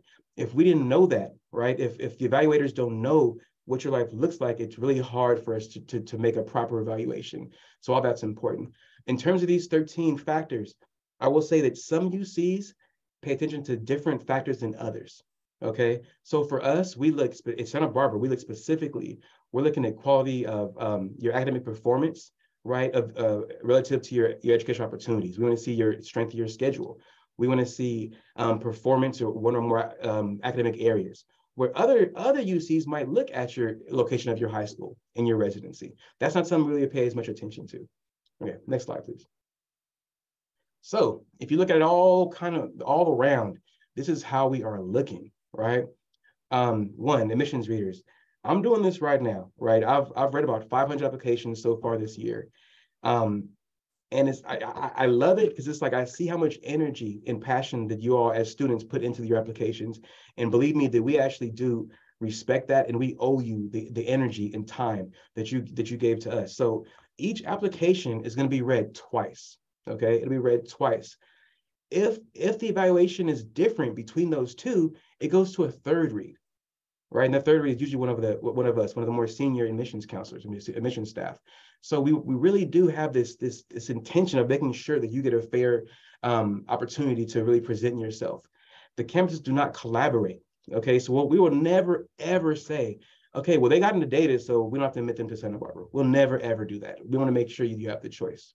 Okay, when you're applying, please, we can't look at links. Right? We can't look at links. You might be an influencer on TikTok or whatever, and that's a lot of work. That's something that you can actually talk about. How you frame these things are important. If you're creating content on social media, that means that you're learning how to do video editing. You're looking at lighting. You're writing scripts, right? You're learning how to market it and create engagement for your audience. That's impressive, right? So these are things you can talk about. But what we cannot do is go to your TikTok, right? You probably doesn't want to anyway, but you cannot do stuff like that. So make sure when you're filling out your application, remember that we cannot move forward and look up acronyms. You can't do stuff like that. So make sure you spell out everything so we really understand what you're saying. Okay, next slide, please. All right, so you're gonna express all of this in your personal insight questions. Okay, so what I always say is that we don't have essays, right? The UC doesn't have essays. You won't see the word essay anywhere on the application because an essay has a very distinct kind of structure to it.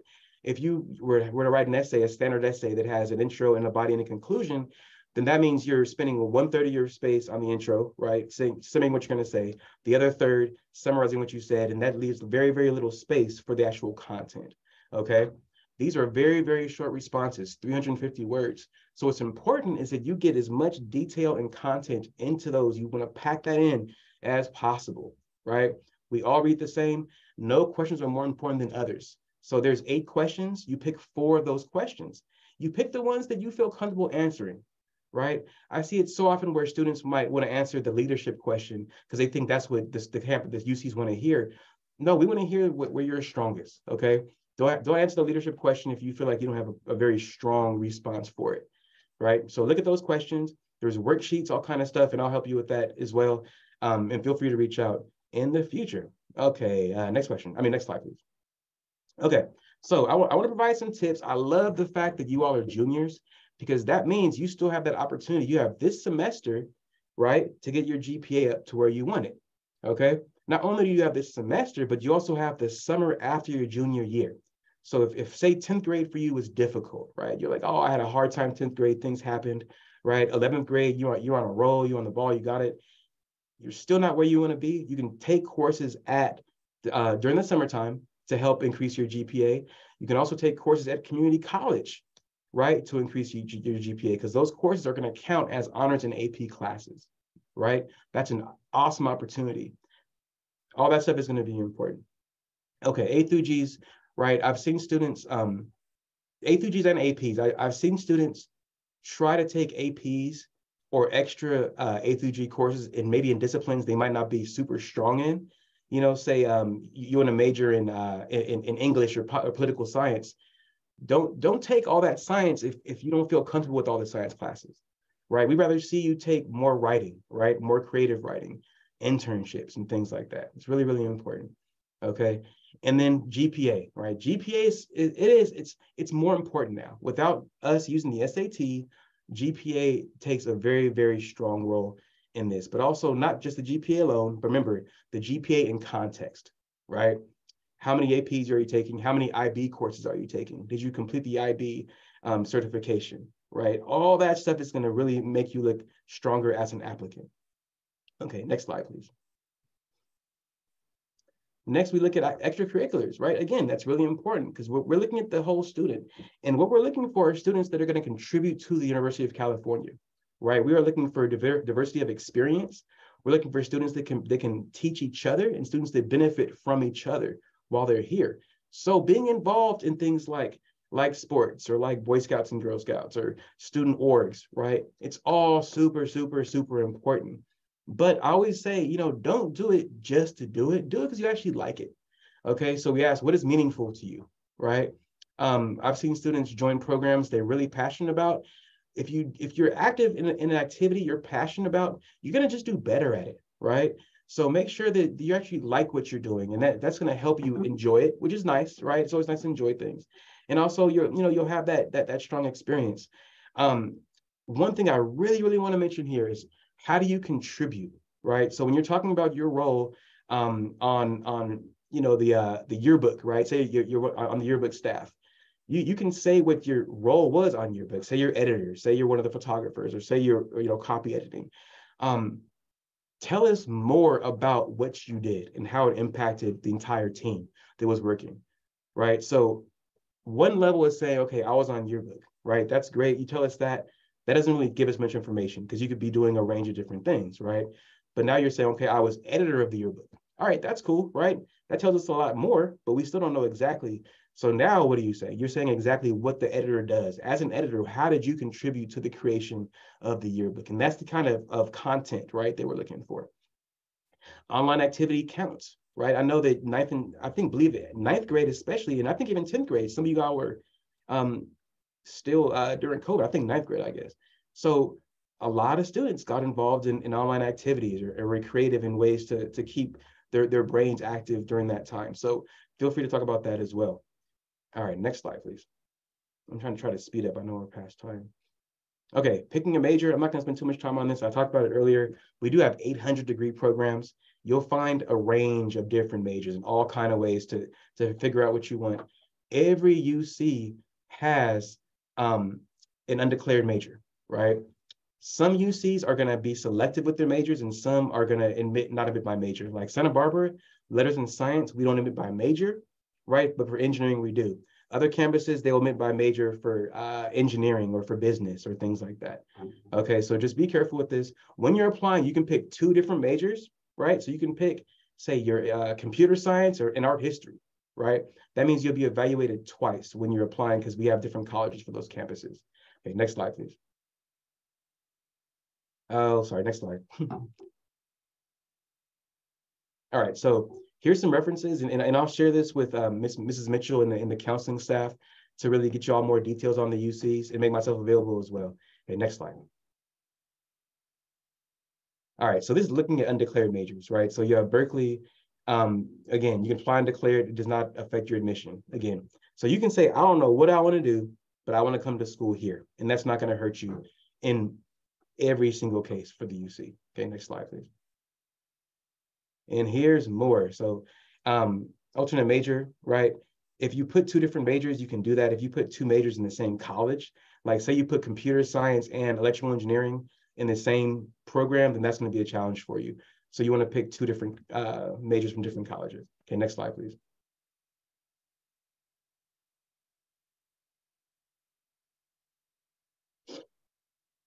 Is it stuck? Oh, there we go. Okay, and there's some resources for you, right? You can screenshot this, or I know the PPT is available on your website, so please refer to this. This is good information. You can learn a lot from these links, especially as a junior. Okay, next slide, please. Okay, real quick, financial aid. So this is the cost of attendance for your average UC school, right? We're looking at $38,000 total. That is the entire cost of attendance. That includes your housing, that includes your food, that includes, you know, your healthcare, your cell phone bill, getting a haircut, taking the train home, all those things. That's the entire cost of attendance for the University of California. Okay, next slide. Here's some reminders, right? I mentioned August 1st, you can access the UC application. I would definitely start doing that. It can be time consuming, right? And you create an account, you can save it, you can come back and finish it later, all that. I would suggest for your PIQs, you write them in Word or Google Docs, and don't write them in the website, because there's a timeout session, I think after around 60 minutes, where you lose all your progress. That would be terrible, right? Okay, so FAFSA's due in March. And we're going to let you know your decision in March. For us, it's going to be mid to late March. Every year, it's a little bit different. And then May 1st, like all the campuses, you have until May 1st to make your decision. Okay, next slide, please. More resources. Again, stuff you can check out. Okay, next slide, please. And check us out on Instagram, right? We have these cool pages. My team actually runs these Instagram pages. We provide a lot of content. The UCSB Life page is more about student life. Admissions is more about, obviously, admissions. I would suggest, as I think Peter and Sarah mentioned, check out all the campuses' social media, right? Go to, you know, Cal Poly Pomona's Instagram and follow them, because you'll see what they're doing, right? Go to UCLA's or Irvine's or USC's Instagram pages, because you'll learn more about what happens on that campus. All right, next slide, please. And we're done. Okay, so I saw a quick question.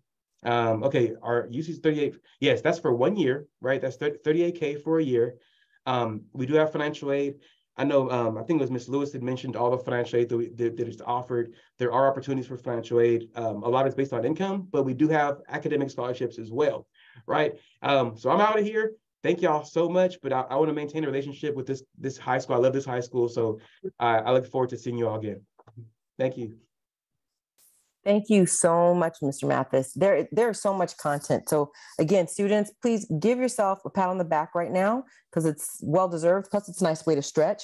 We've only got 2 more presenters, but I tell you right now, these last 2 are really valuable. I'm going to ask our remaining 2 presenters to kind of think about consolidating as much as you can the key, most salient points that you would want your audience to know. But students and parents, I think of all of our panelists, our senior speaker really packs a strong punch, because she's living it right now.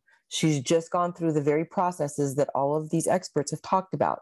So in that right, this makes her an expert in speaking the language of your children and helping them to understand how to kind of navigate things from a student's point of view. So I'm going to go ahead and let Bridget take it away, and then we'll roll into a few insights from Ms. Zeber about testing, and our night will wrap from there. Bridget, you're on.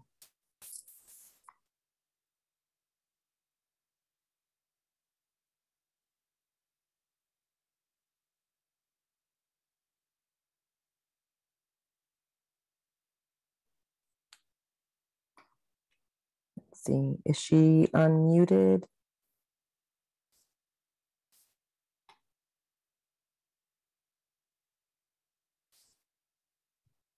Mrs. Mitchell, she accidentally got moved to the attendees. I just moved her back, so she should be joining us here in just a second. Thank you. Bridget, are you with us? Yes, hello, I'm here. Can you guys see and hear me? Yep, you're awesome. on. Yeah, I'm sorry I had to join as a panelist, but I'm glad to be here now. I will consolidate this. I know it's already late, but most of what I included in my initial slides has already been talked about at length by so many of the other great presenters, so I am confident that this will go by quickly. A little bit about me, just for context. Class of 2023, obviously. I am a full IB student, and this year I did college apps. I'm the oldest student, the oldest kid in my family, so it was the first time that my family ever had to do this, and I ended up applying to 22 schools. which is a bit of a crazy number. And it taught me a lot about the process. And the reason I say this number isn't to brag or anything like that. I actually really regret some elements of how I did the college application process, which is what I'm here to tell you all about today. But of these 22 schools, they were mainly private schools via the Common App, so I'm very familiar with that. And I also applied to the universities of California, like UCLA, UC Berkeley, and some of the other ones that were talked about earlier. And just for general context, I'm a US citizen as well. So in terms of the international piece, I am not super familiar with that and don't have a ton of advice there. But because I'm an IB student, I have some words of wisdom if you're considering international applications or schools. And if you aren't a US citizen or permanent resident yourself, the counselors and all the people who talked before have worlds of wisdom and information to help make that process easier for you, whatever your situation may be. So that's a little bit about me. And given the crazy list that I accumulated this past college application season, I have lots of advice. So hopefully it is less stressful and more manageable for all of you watching this presentation now. So hopefully we get that done. You can go to the next slide.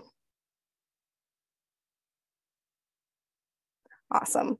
This is a rough timeline I created that will begin for juniors in the second semester of your junior year. And I divvied it up into 4 parts that I think if I had known this and followed this, it would have made the process so much easier. And I'll talk about them each in depth later on in slides, but it goes research, plan, write, and then the home stretch, starting the second semester of junior year and ending roughly around the end of the first semester of senior year. It goes into summer a little bit, but I'll talk about what I would do in each phase of this timeline and what I wish I would have done.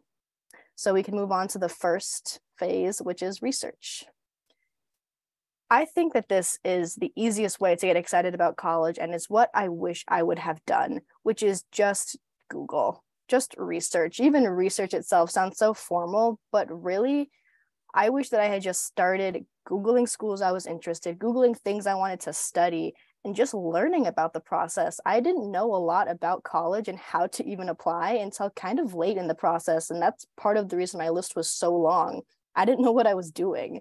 If I had taken the time to actually research the schools I was interested in and just get to know this process in a more intimate way, I would have been able to consolidate my efforts and make a list that I was really proud of and was really curated to what I want to do and study, rather than just throwing schools on them because I heard them mentioned by a friend or Google said in my first search that it was actually a pretty good school.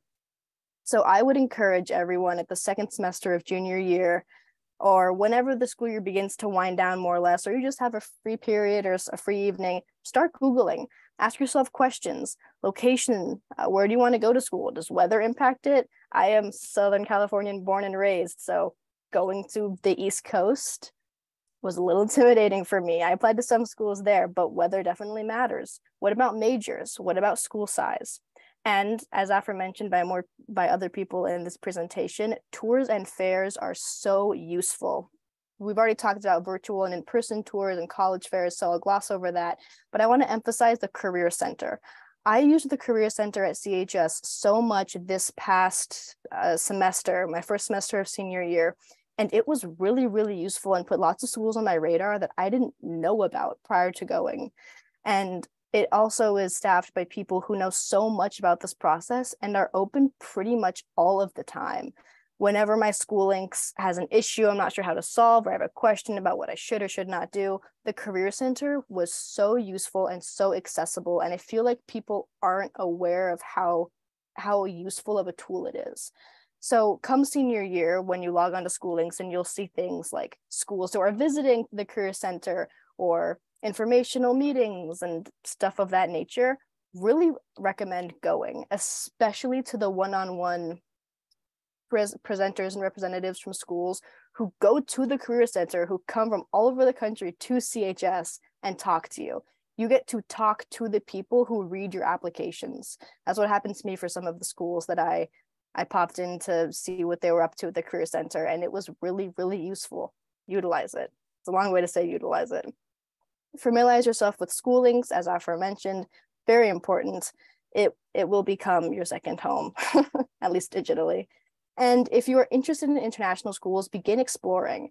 I was interested in international schools, but I unfortunately waited a little too long and missed some pretty important times of the year when I should have been looking at my resources and researching in part one.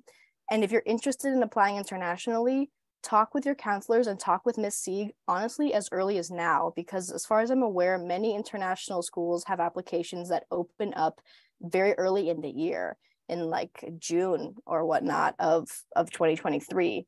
So if this is something you're interested in, reach out to Ms. Sieg. She's the IB coordinator and also psychology teacher on campus. She knows a lot about this process, and your counselors do as well. They're all here to help you succeed. So this is what I would recommend you do starting second semester of junior year. Get excited, feel out, begin your research, and just get excited about where you're going to spend the next few years of your life. You can go to part two now.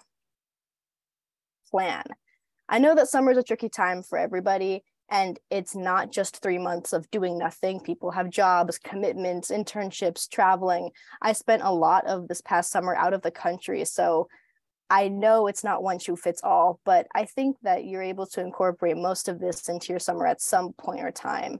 And this is what I wish I would have done to really set myself up for success going to senior year, which is 100% the busiest year. At least that first semester is, you've got a lot on your plate, and it's nice to have it organized going into it so you know what you're dealing with. Here, I would work on getting your college list finalized. I believe this was mentioned before, but there's a sort of golden ratios with schools where you have at least 3 schools that are safety schools, where it's pretty much guaranteed you will be admitted. 3 schools that are target schools, where you have a likely shot of admittance, and then 3 reaches, where it's a reach. And as long as you have the 3 safeties and the 3 targets at least, that sets you up well for college acceptances and planning your future in a realistic way. I would recommend during the summer you attend tours and fairs if there are available ones. And if you're not attending some, you're keeping your eyes on the horizon and planning to. And I would also start looking into early action versus early decision. Both of these are due in early November, and they're just a type of college application where you submit your application early.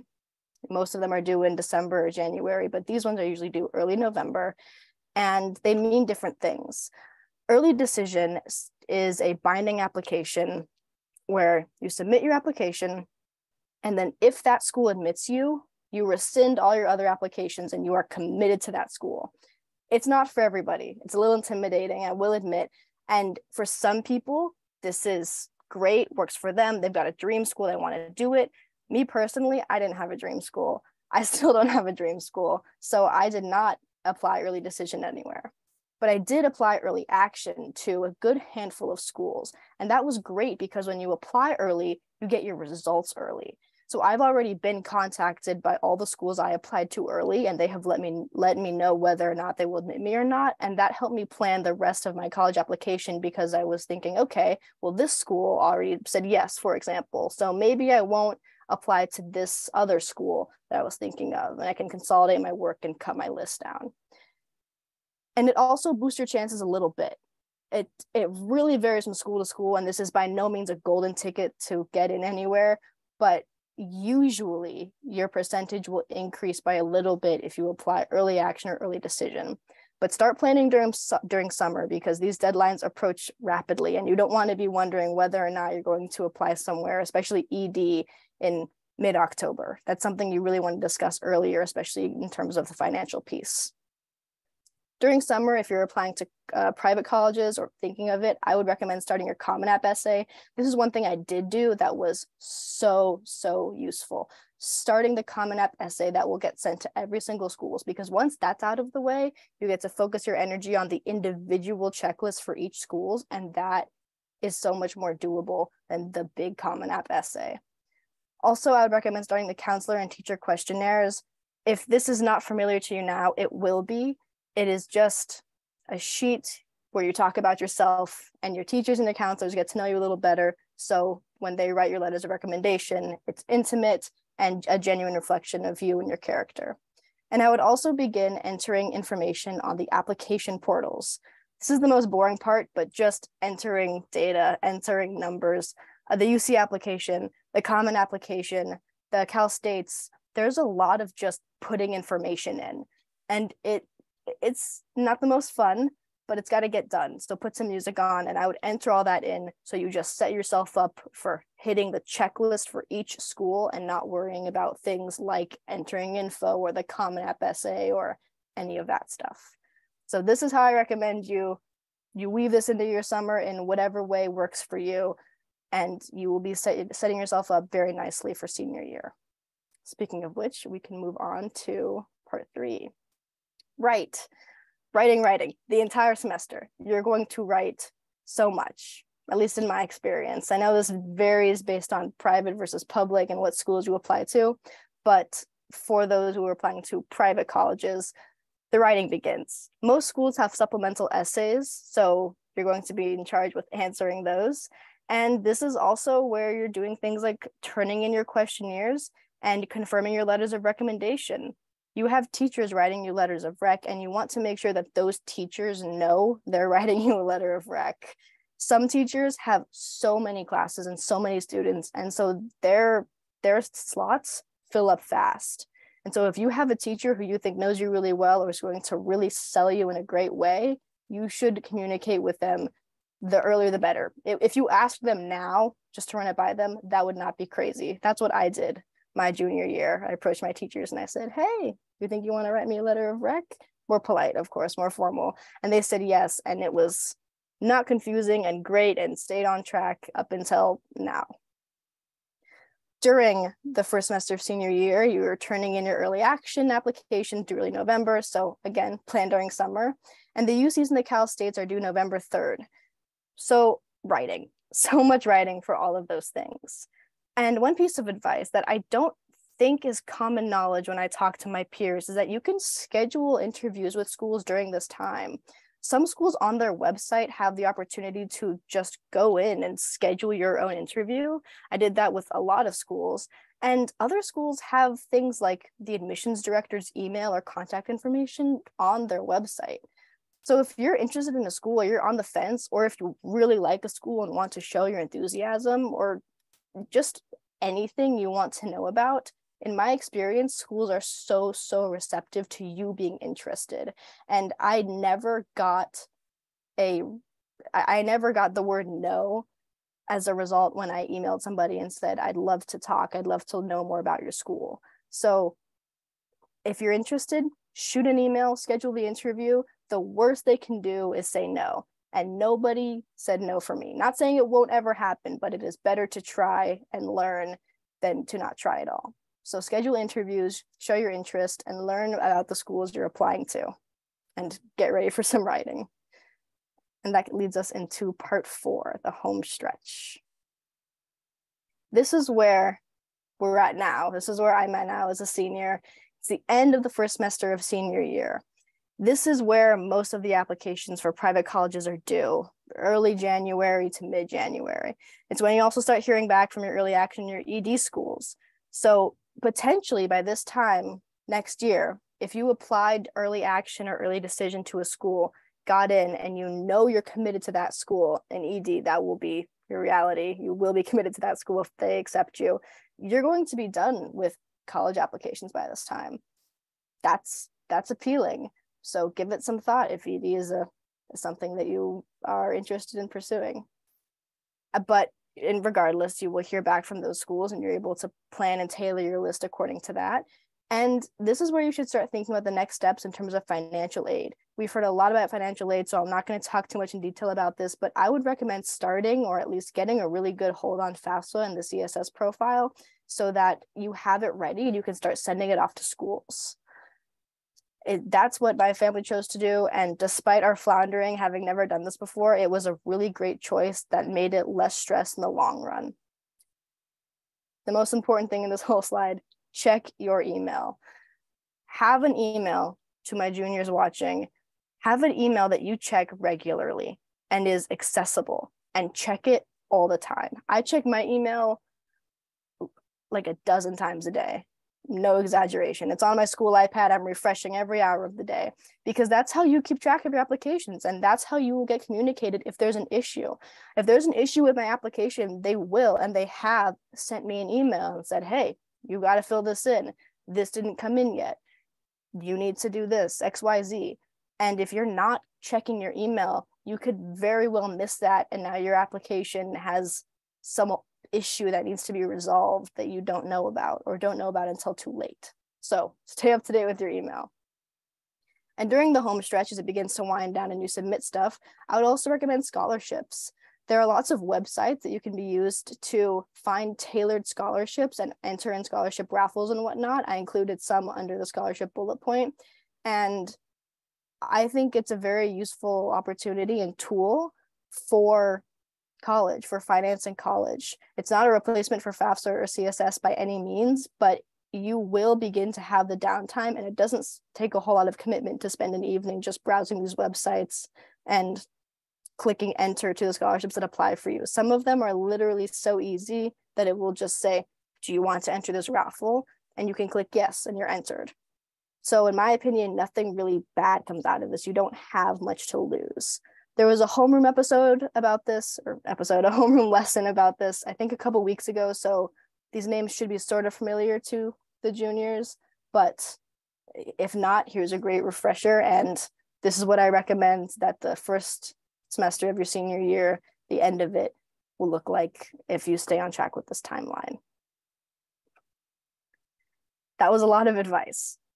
And if it sounds overwhelming, I understand. And I don't want to present it in a way that makes anyone freak out or whatnot, but I feel like there's so much confusion and ambiguity about the whole college application process, especially for people whose families maybe didn't attend college or who are the first in their family to pursue higher education. So by making this timeline, I just wanted to clear everything up and sort of give you real, genuine, what I wish I would have done advice so that it's not so crazy for you all. To summarize and give general advice that didn't really fit anywhere in the PowerPoints, I want to talk about a couple things briefly. The first is writing. Write genuinely. Give yourself time for revisions and rewriting. The sooner you start, the more time you will have to reread and revise and rewrite. And you do a lot of that. You do not want to be in a situation where you are starting a supplemental essay or a question for the UC supplement the week before it's due. That means you have a week to produce an outline, a rough draft, a rough draft, and then a final draft, a proofread. You want to give yourself time for all those things and really produce your best work. And something that might come as a surprise, but sob stories don't inherently equal good essays. I feel like there's this sort of cliche amongst my generation and amongst our grades where sob stories does equal good. Not necessarily. It's okay to have something difficult you wrestled with and how you grew from it, but don't, in my opinion, pull sob stories from where they're not there. Just write genuinely. Write about yourself. Write about who you are and answer to the prompt. And if that doesn't have a super traumatic theme, that's okay. That's fine. Sob stories doesn't equal good. In terms of activities, don't lie, guys. It's really obvious on Common App and on the UCs when you're filling out your data. Just be honest. It's really not that serious whether you spend 40 hours or 45 hours. But if you're spending 45 hours on every single activity, like per month, for example, the math doesn't math. So be honest. And brag about yourself a little bit. There's such a small character count. You'll understand this when you start working in those portals. They don't really give you a lot of space. So it's okay to brag and take pride of your accomplishments. You're not being like boastful or arrogant by just talking about what you've achieved. So be proud of yourself and write honestly. In terms of sanity, like I said before, this is kind of a wild game. I've done the process. The counselors, their job is to guide you through the process, and there's still so much uncertainty and randomness that you just can't really escape. And it's a lot.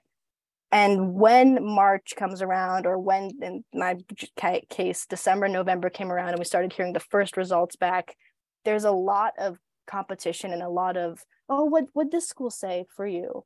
Oh, no. Oh, yes. Oh, no. Da-da-da-da. And a lot of subtle and not so subtle comparison and competition. But college apps are not a reflection of personal character or anything of that nature. There is so much of it that is just uncertain and random and, quite frankly, out of any of our control.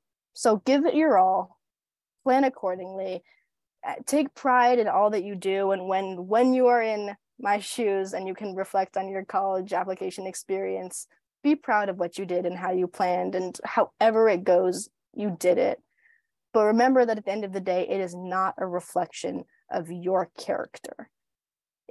It's part of your experience and it's part of life, but it's not a reflection of who you are.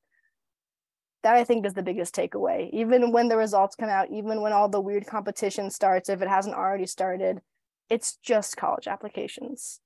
They can be very good and really change lives, but they're also just college applications. So take a deep breath. Everything will work out. And I wish all of you good luck and lots of hope as you begin this process. And I hope that my information and my timeline provided you with some sense of guidance and some way to keep yourself on track and hopefully have a low stress, well-managed college application experience. So I'll end with that note. Again, it's another reason why I wish we were in person, because that would pretty much be a standing ovation. Obviously, Bridget's going to be someplace exactly where she belongs next year, but I kind of wish we could just put her in a little bottle and keep her in the counseling department to say this very same thing next year and in the spring and in the fall. Thank you so much, Bridget.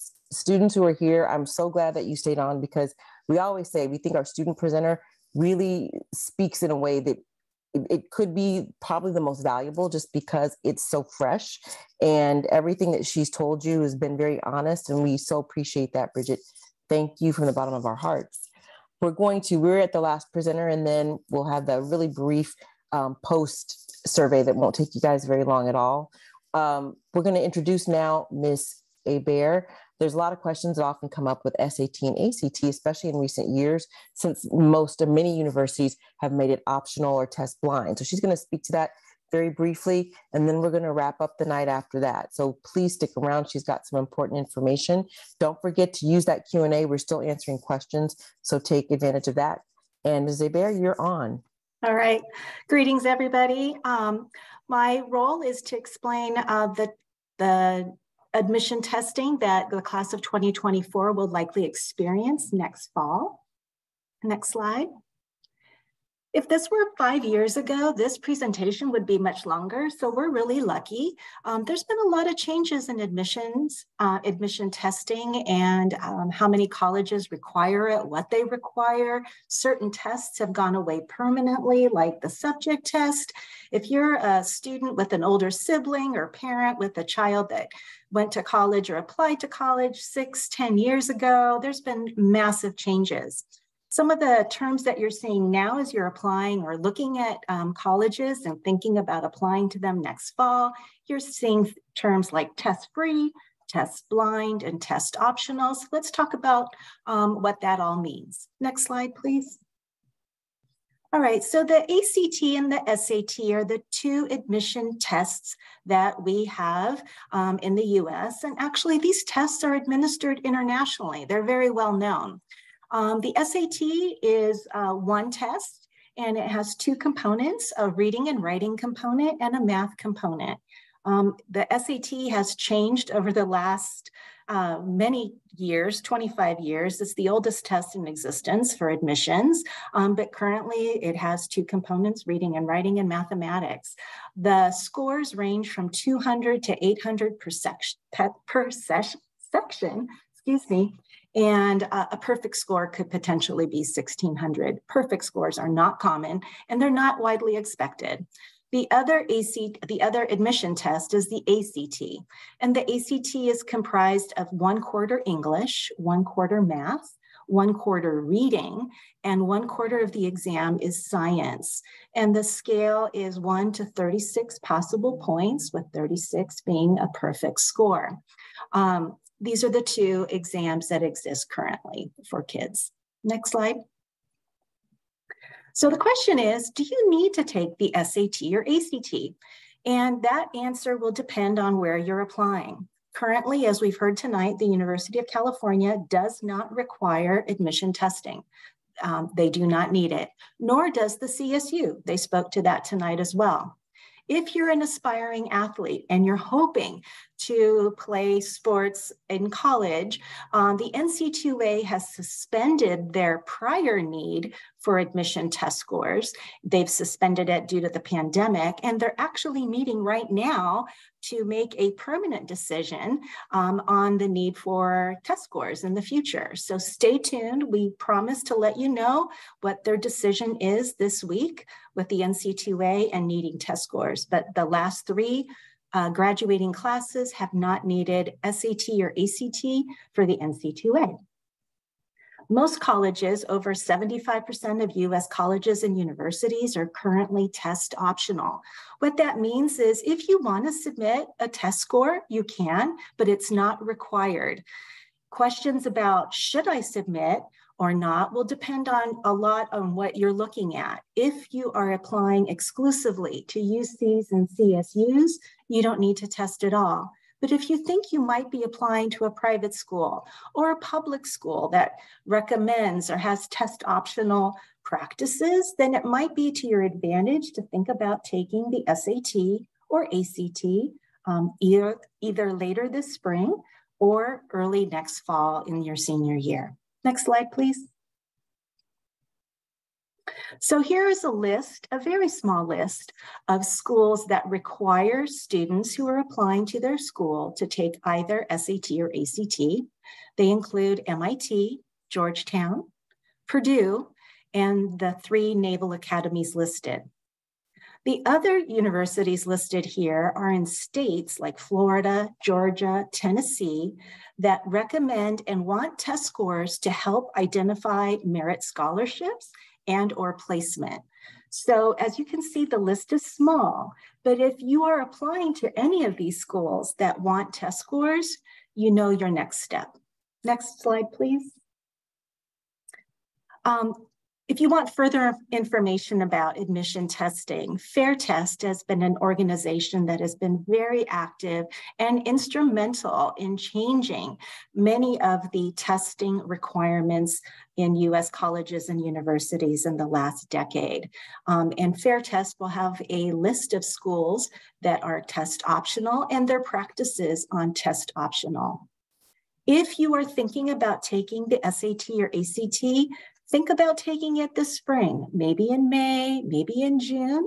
You can hold those scores privately as yours when you sit and take the test. You don't have to send your scores out to any particular school. You can just take the test and see how you do and hold on. If you wish to retest and a school that you're applying to needs test scores, you can retest in early fall. Many students do see a trend that when they retest, they do better the second time.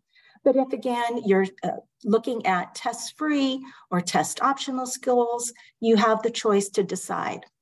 The SAT and the ACT test dates are listed on our website. It's a link on the counseling pages, and we recommend that you sign up for the SAT or ACT 5 weeks or earlier before the test date. That way you'll pay the lowest rate, it's about $60, and you can also find a test site close to home. CHS is a test site for SAT, but we do not host the ACT currently. If you're thinking about taking the SAT, Khan Academy has excellent SAT test prep for free. They collaborate with College Board, the people that produce the SAT, and they have an excellent, excellent test prep. If financial considerations are at play, there are fee waivers for taking the SAT or the ACT. Come to the guidance office and we will help you. Next slide. For students who took the PSAT in October, and I'm speaking to juniors here, the PSAT taken in junior year is the eligibility test for National Merit Scholarship. So most of you should have received your test scores about 3 weeks ago from College Board, and you may be eligible for National Merit. You'll hear more about that in the weeks to come. But you can also use your PSAT scores to look at areas of strength and areas that maybe you wish to grow. The PSAT is not an admission test. It was designed to give you a preliminary exposure to the SAT so that you could see where you could grow and how you might do in a future SAT. When you took the PSAT, you've been given access to Big Future. That is a tool from College Board mentioned by one of our presenters, Mr. Osgood. It's an excellent tool to explore majors and colleges, and it's free to use, and it is accessible to all. But if you took the PSAT, you've been given an access code that then links your scores on the PSAT to some of your searches to give some of that search tool more meaning for you. So we hope that these tools are useful for you as you're planning your senior year next year, and as you prepare for looking at all the choices you have after high school. Next slide.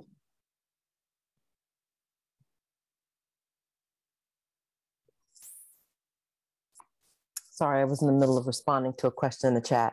All right. Students, those of you who are still here, you really need to give yourself a big round of applause wherever you are, at home, in your bedroom, in your living room, because you've shown some proactivity and you've shown that you're dedicated to really being in charge of this journey. And so we appreciate that. We know that there's a lot of information. By no means is this the last time you're going to hear it, but we've got it recorded so that you can revisit it. But you are actually ahead of the game now because you've heard things. So when you're filling out this post survey, keep in mind that you may not know or remember off the top of your head exactly what the deadline is for UC, or you may not remember exactly what the FAFSA is. But I guarantee that many of you at least now have a resource or have a game plan as to where you can find that information. So with that context in mind, we want you to go ahead and do the post survey. Very, very quick. And like we're saying here, we will randomly select juniors who've done the pre and the post survey for some prizes that we'll announce next week. On behalf of the entire department, counseling department, we thank you so much for devoting time to help yourselves, because that makes our jobs easier when we have you understanding the process. And be good ambassadors. You should let your friends know, any of your friends who weren't able to attend, let them know that they're going to want to watch this. They're going to want to make sure that they pay attention and become leaders in your own circle. Maybe you'll host a pizza night and say, hey guys, we're going to watch something really fascinating and watch and eat some pizza. And you can play back this presentation just so you can take the class of 2024 with you and being really empowered in knowing how to approach next year. So we will be in your classes February 6th, and that starts our registration cycle. So you'll be hearing from us again, but thank you again so much for your attendance tonight, and we wish you a really good evening. Good night.